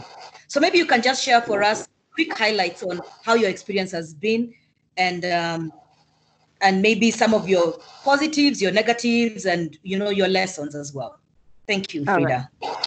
Thank you so much for having me here. Again, I'm Frida Mwangi, founder of Kazi Remote Limited. It's a company that is just 2 years old. What we offer is transcription services, subtitling, and captioning. What I have realized is that when you tell someone in Kenya you're doing transcription, then you have to start explaining what that is and what it involves. I would say I started working online as a transcriber 4 years ago. And I actually got trained online by a fellow Kenyan who I didn't meet at all until a year later. And then after the training, I was introduced to one of the platforms where most Kenyans get their work, and then worked very well, got clients, global clients, and then saw the opportunity in outsourcing work to fellow Kenyans here. And that's when I started Kazi Remote in 2017, August. Now, there's been a lot of challenges around starting this kind of company, because when you talk about it to people or investors, or when you want someone to support you, it becomes very hard to convince them that this is actually work. First of all, it's actually work. As family and friends too, they will tell you unashindanga kwa computer, as in, what do you do? So that has been a big challenge, but I have seen the opportunity, I have seen the potential if leveraged well. And now with Kazi Remote, what happened is alongside with other freelancers, we realized that we are actually having a lot of problems with marketing, problems with getting quality skills here when you want when you're looking for people to outsource work to. And then we also saw the problem in financing. So I have been working online. I have linked my bank account with the Upwork or any other client. Money is coming through the bank account, but when I go to the bank to ask for capital, they say they do not understand what I do. The other thing we realized is that anyone working online in Kenya has no way of getting social protection. And then the platforms that we use or that are used are a bit discriminatory, if I would say, whereby if I want to write an article for someone as a Kenyan, they would tell you that they are not able to pay you the amount of money you're asking, even if you're giving better value than maybe an American or a UK person. So there has been a lot of challenges around that, and especially the technology where you need infrastructure. So I would give an example of a similar company that does the same thing I do on the other side of this country, now America. They are able to get very good funding. They are able to get investors, and it's called Rev.com. And I can tell you Rev.com is able to employ 15,000 people online. No one is in the office. And Rev.com makes over 5 million a year, US dollars. So getting the kind of funding they got to get where they are becomes a very tall order here in Kenya. So with all those challenges together, we came together also with other freelancers and formed the Online Professional Workers Association of Kenya. And the Online Professional Workers Association provides 6 services. That's advocacy, capacity building, networking, communication, and marketing for current online workers. This is because we realized although working online is lucrative, you get to have so many clients, you get to have world-class clients, the consistent bit of it, and the fact that Kenyans are also providing very low-level skills globally is becoming a problem. And so with the association and also the company by itself, we are looking to make a lot of partnerships in terms of skills development so that we are able to match what the globe is looking for. So for example, if you look at what the top skills in Kenya in these platforms, they are very, very basic. There's a transcription, data entry, there's people and writing. But when you look on the other side, people are doing a lot of tech-based skills. There's a lot of design work that we are not, we don't have the capacity to do that. And so I believe when it comes to mentorship, if you want to become an entrepreneur in the tech space around online work, we do not have that here in Kenya. Secondly, I would say even for the people who are, let's say, the accelerator labs or people who want to invest in our companies, I think we also have a problem with preparing the documents and being investor ready in such a way that you're able to invite these investors to help you. Then we also believe that with the professional, with now the association, us being in the association, maybe we can have one voice and we're able to form partnership and talk to government and any other person who would be interested so that we can make sure that Kenya is marketed, because we have the skills, we have the people, we have the workforce, and it's just about letting them know what is the opportunities out there, letting them know that they can start working online even with the prerequisite skills they have. So for example, I would give an example of something like the highest paying job right now online is intellectual property law. But we have so many lawyers and Kenyans who don't know that, and they don't need a lot to get there. They just need to know this is the path that you need to go through. You can also get online by maybe training on new skills or exploring online business opportunities. In my association, we have people doing online business. They're not working, they have their own business online, selling items in Amazon. Others are doing something we call drop shipping. So there's a lot of opportunity if leveraged very well. If we are able to bring all these resources together, get the right partnership, I believe this is one area that's going to be the area that creates the jobs that we want to give our youth. Thank you. Thank you, Frida. Laura, can I make an intervention there again? Yes. Yeah, Please I go mean, ahead. thank you very much, Frida. And I think right from the onset, I would also want to commit that we've really been working very closely with Frida and his team, especially the group Upwork. But I think we need many more of Fridas as people who will be really putting across the testimony, because I think what we've tried to do as government is that we've really tried as much as possible to build capacity on this area of online work.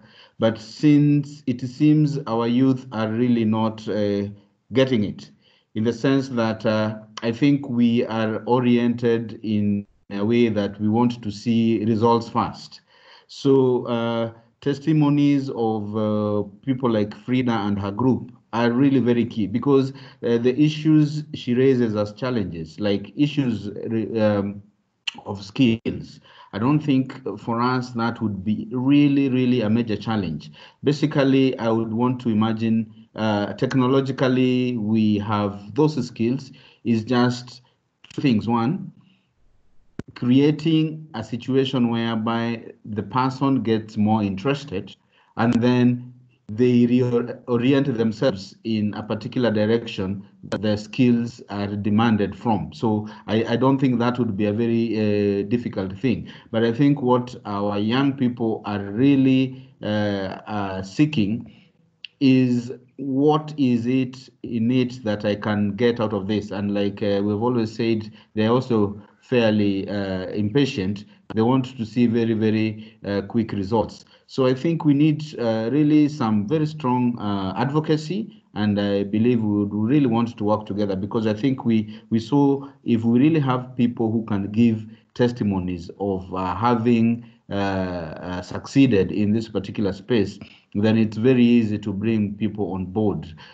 Issues of infrastructure, I also believe, is not a very big problem. So I think it's just, to me, I see the big thing is just developing the trust in our people. It will be very easy to bring them on board. Infrastructure is available. Skills, I believe, is very much available, and government support is equally available. Thank you, Laura. Thank you, Jerome. Interesting stuff that you've brought up there, and you know, it's amazing what this conversation is bringing out, because it's making us aware of some of the things that you're doing as government, you know, to activate or to get us going, you know, in terms of taking advantage of the digital age or the digital era, and to get our digital economy going. You know, the opportunities are there. The thing is, as Prof said earlier, how do we all come together as different organizations and create this partnership that can work? So I have one solution for you as someone who runs a technology marketing organization. If it's a matter of telling stories, then I'm willing to work in partnership with the ministry to be able to tell the stories, okay? So testimonials, we can always work on that and push out the testimonials and make sure that the right audience gets to read the testimonials and have confidence around taking up some of these opportunities like training, online work that are readily available and is low-hanging fruit that will also give them a source of income. So let's discuss that and see how we can get the testimonials out and running for people like Frida and all the rest. Thank you. Upwork is a great place, and I think we should have a lot more Kenyans sitting in Upwork and getting business from all over the world. Okay. Agreed, and we're looking forward to working together in that direction. Thank you. All right, fantastic, thanks. So, ladies and gentlemen,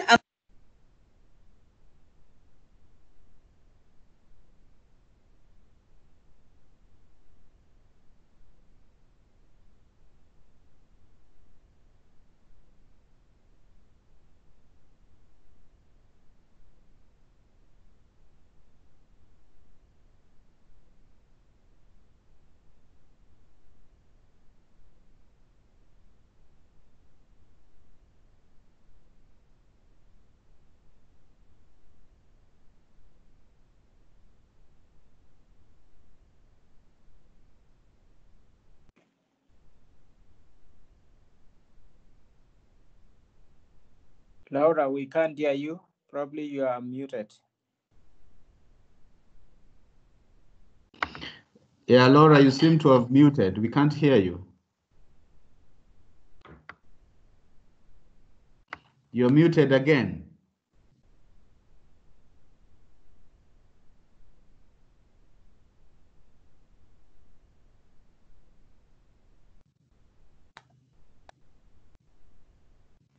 okay, technology challenges. This is why I have extra eyes. Thank you. Shiro?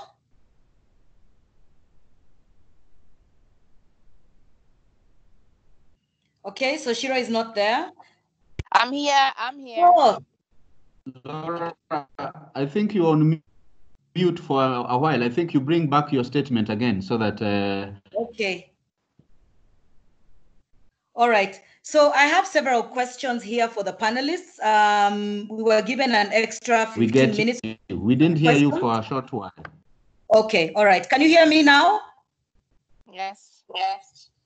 Yes, we can. Hear you, yeah. Laura. Go on. All right. Great. Sorry about that. So Shiro, there's a quick question for you here. We'll start with you. So there's somebody who's asked, have you looked at partnering with organizations like the Lego Foundation to push the product that you're going to be pushing out starting this month? Maybe creative coding, a robotics program. Maybe you can talk a little bit more around your new wave of business that you're starting to push out this month. Maybe you've partnered with a few organizations for scalability purposes, or have you also looked at how you can work with local companies to make it more scalable? Who have you reached out to? Who have you partnered with? The audience would like to hear a little bit more around that.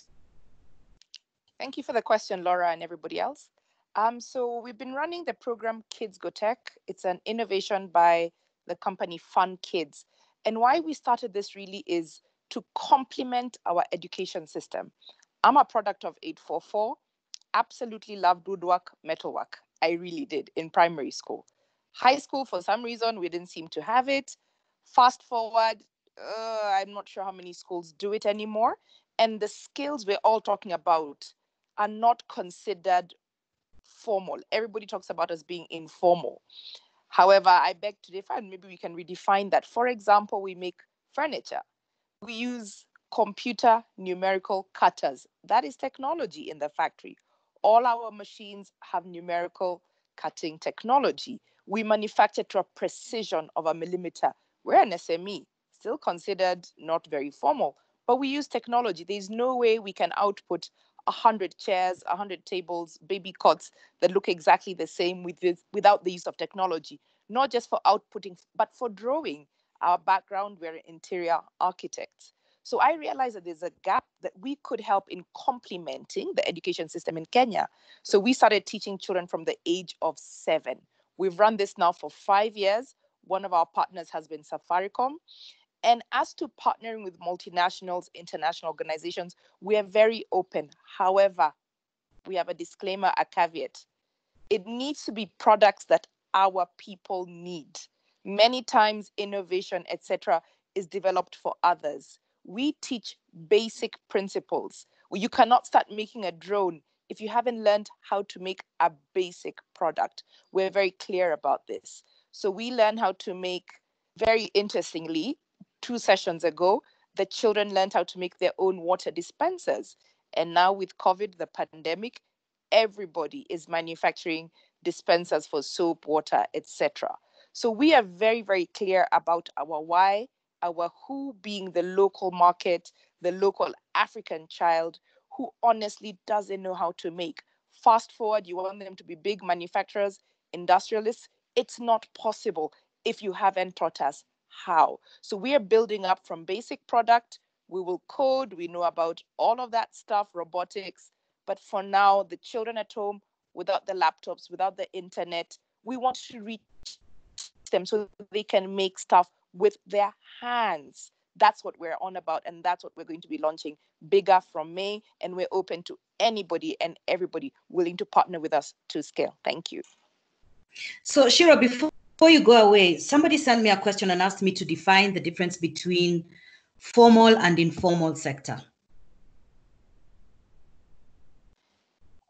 I really like that question. I think it has been just the traditional. It's the same way now. There's a big confusion around SME, MSME. There was also conversation around unbanked.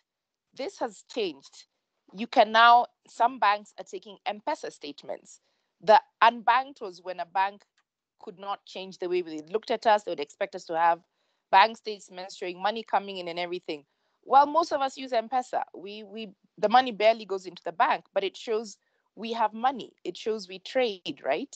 So now businesses are changing. It's been business unusual for the last 2 years. You can use your M-Pesa statement. You are bankable.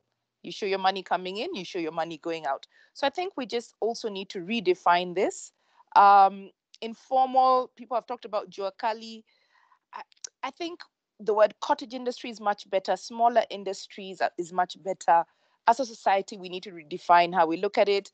All of us today are having this call using technology, but we're all sitting on a chair using a table. Somebody made it.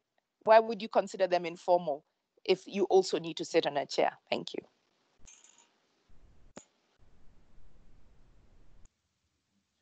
Thank you, Shiro.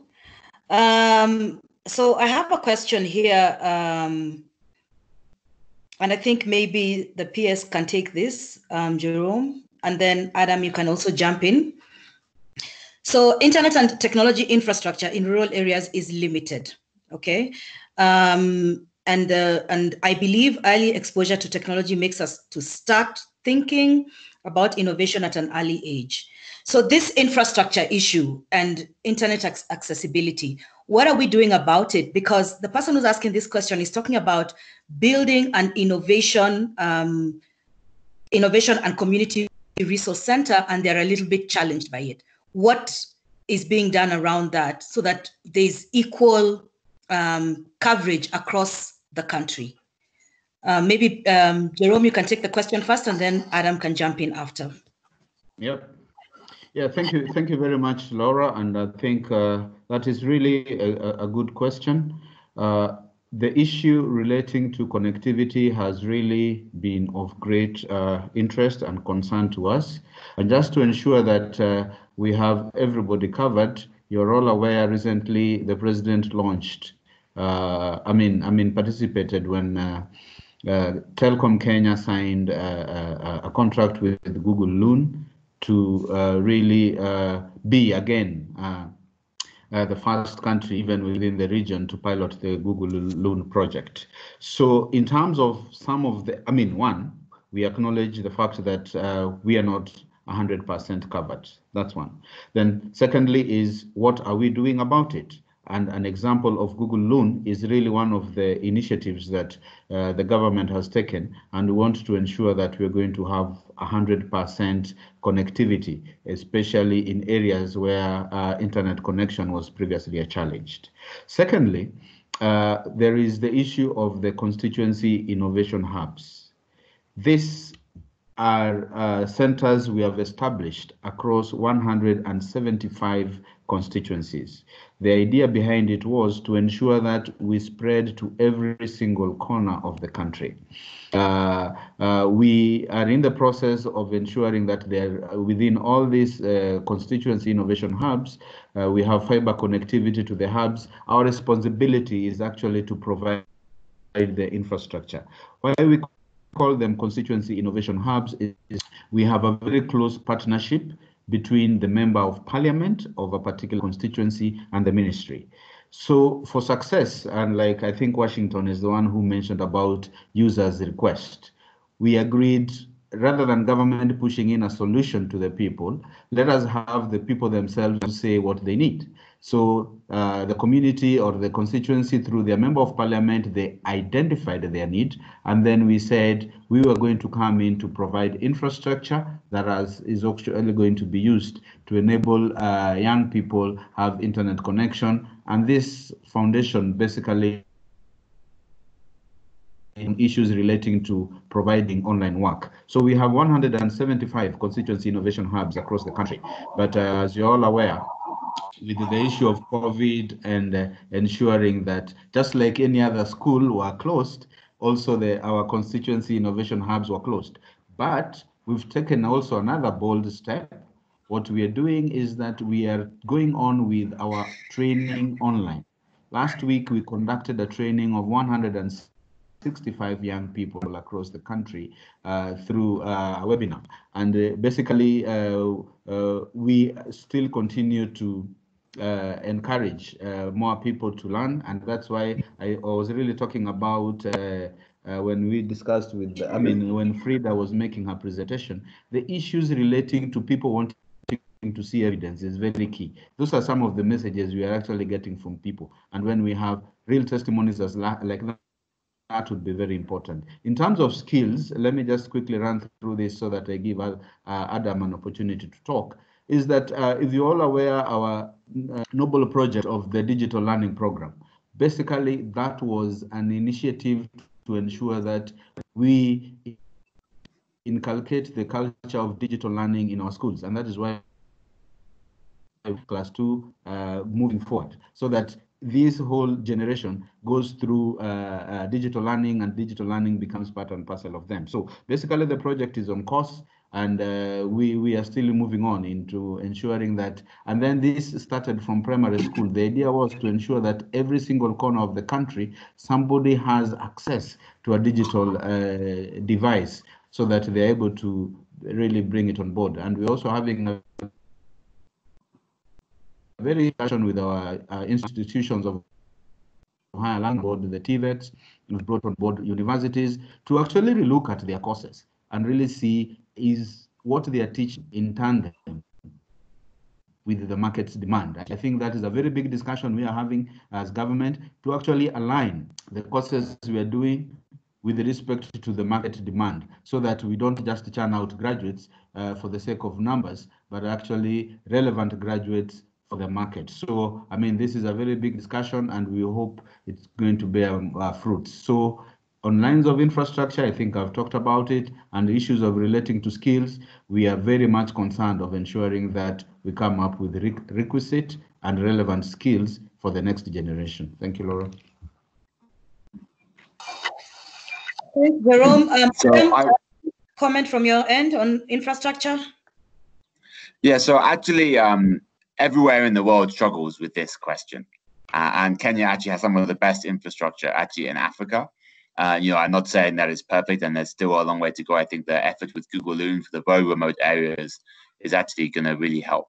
I think that is important. And I think there are efforts, we are innovating in newer forms of infrastructure that's also lower cost as well, working with our operator customers.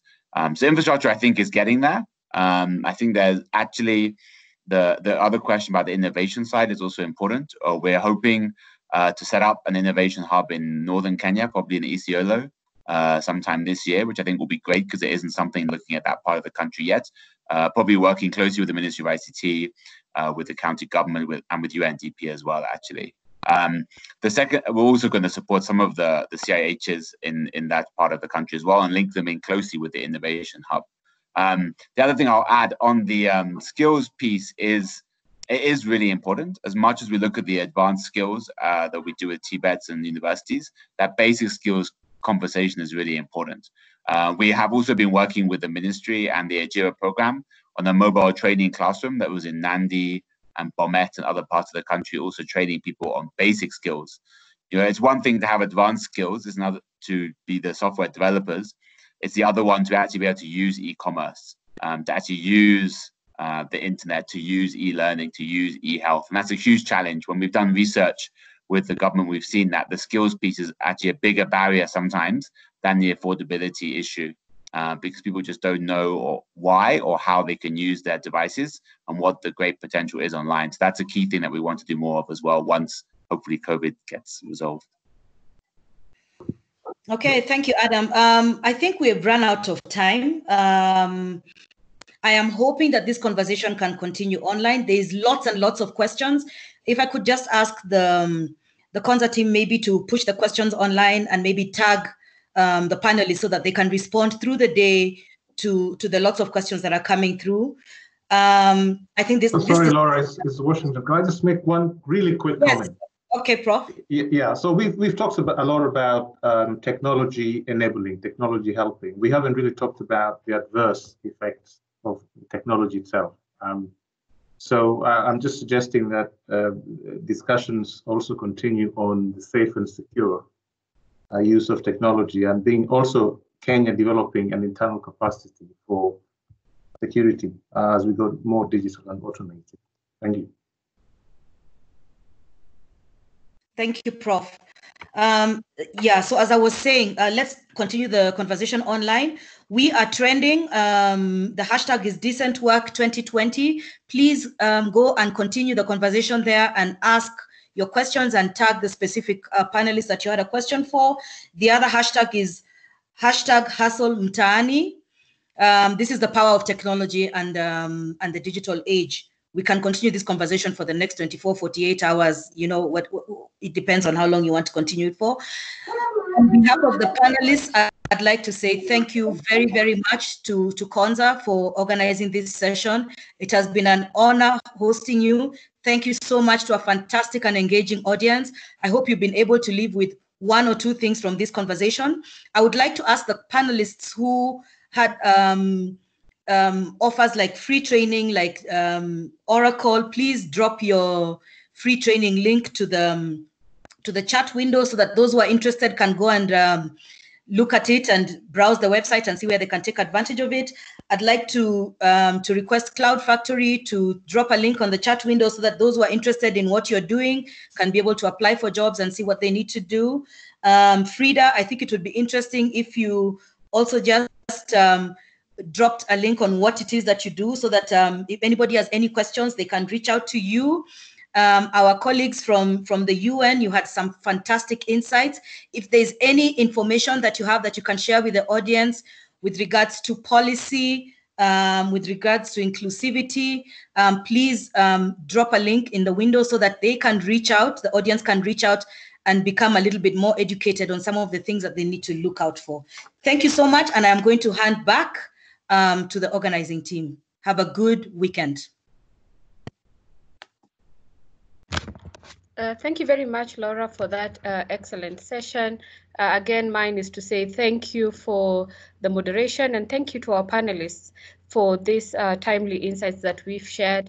We've seen a lot of interactions, both on the chat box, online, and I want to say thank you again for that engagement. And so where does this lend us to?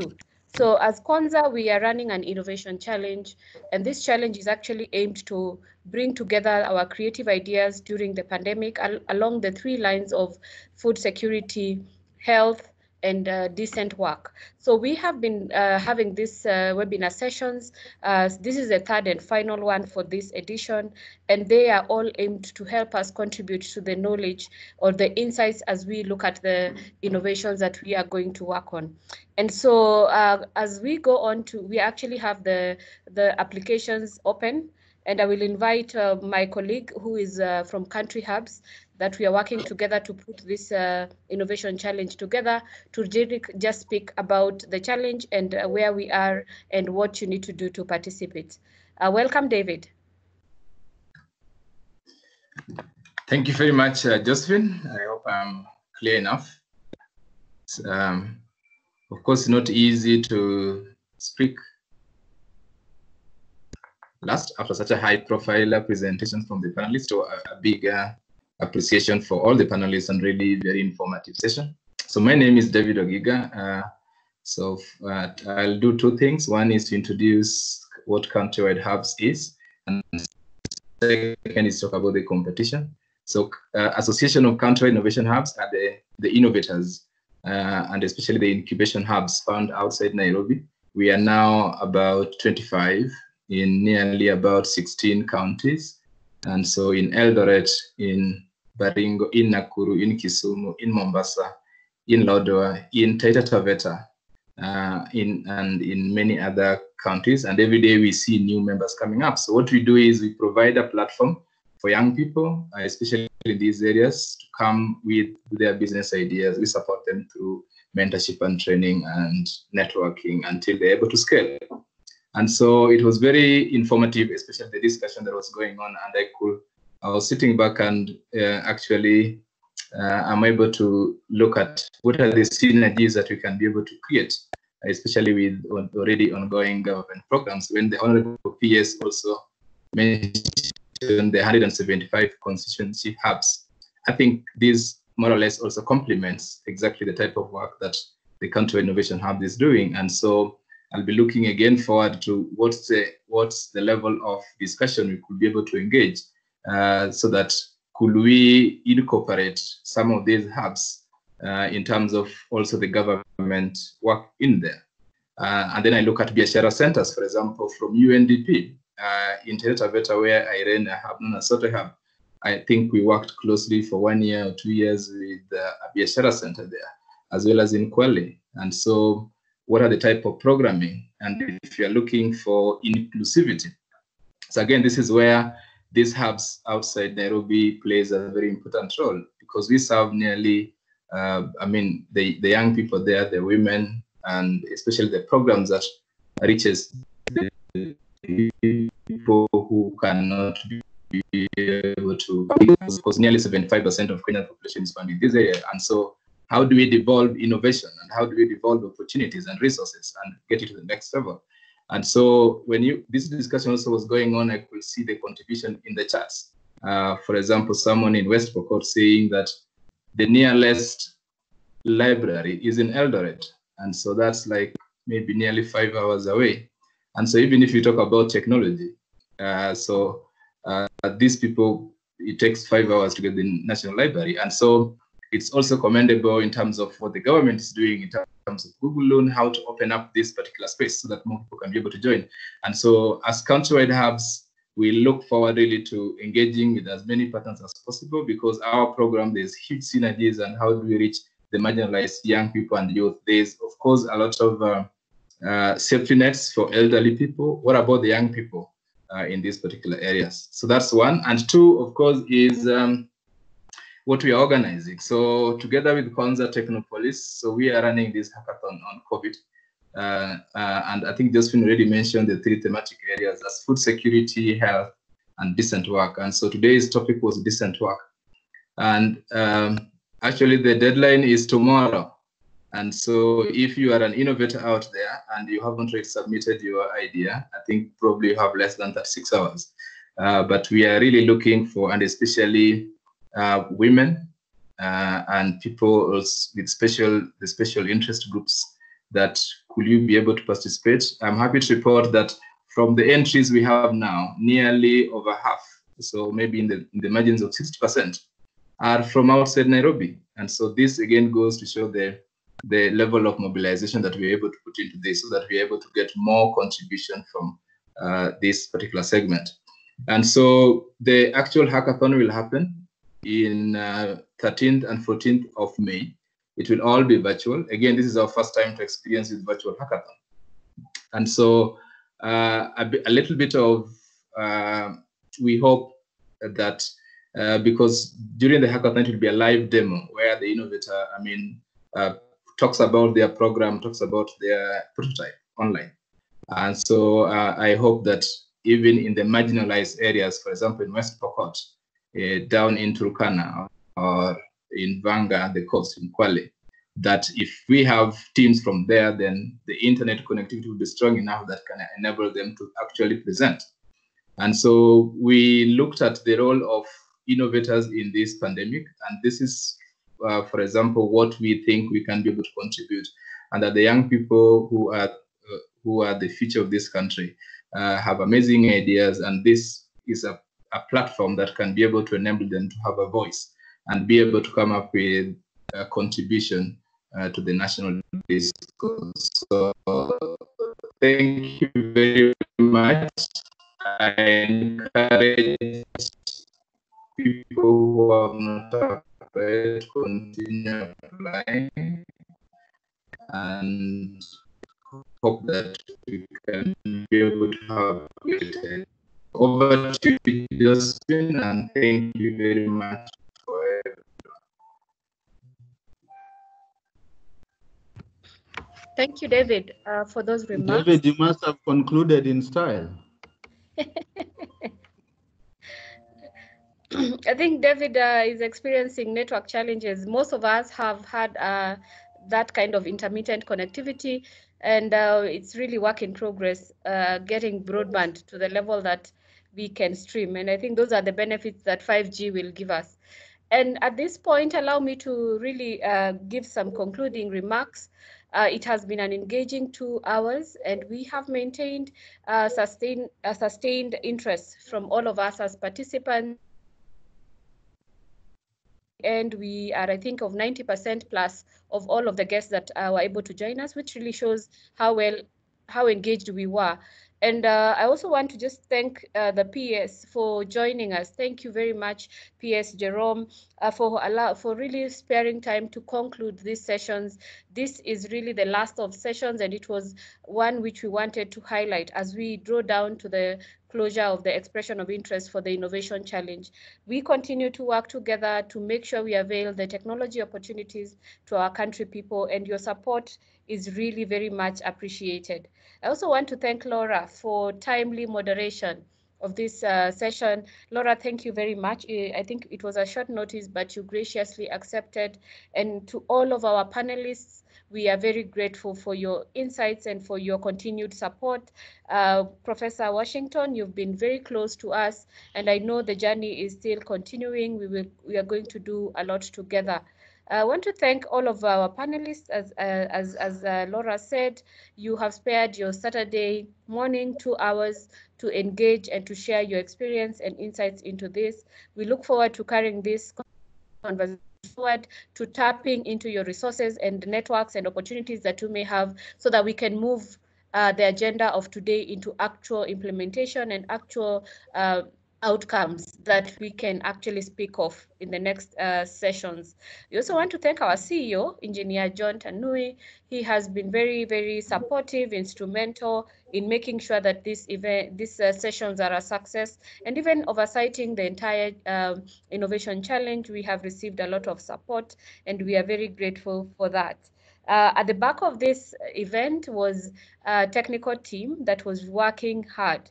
They were making sure that we don't have an issue in technology, making sure all the applicants are adhering to the protocol, and we can all attest to the fact that we had minimal, if any, interruption. And so I want to thank our technical team for holding on and supporting us to make sure this event is a success.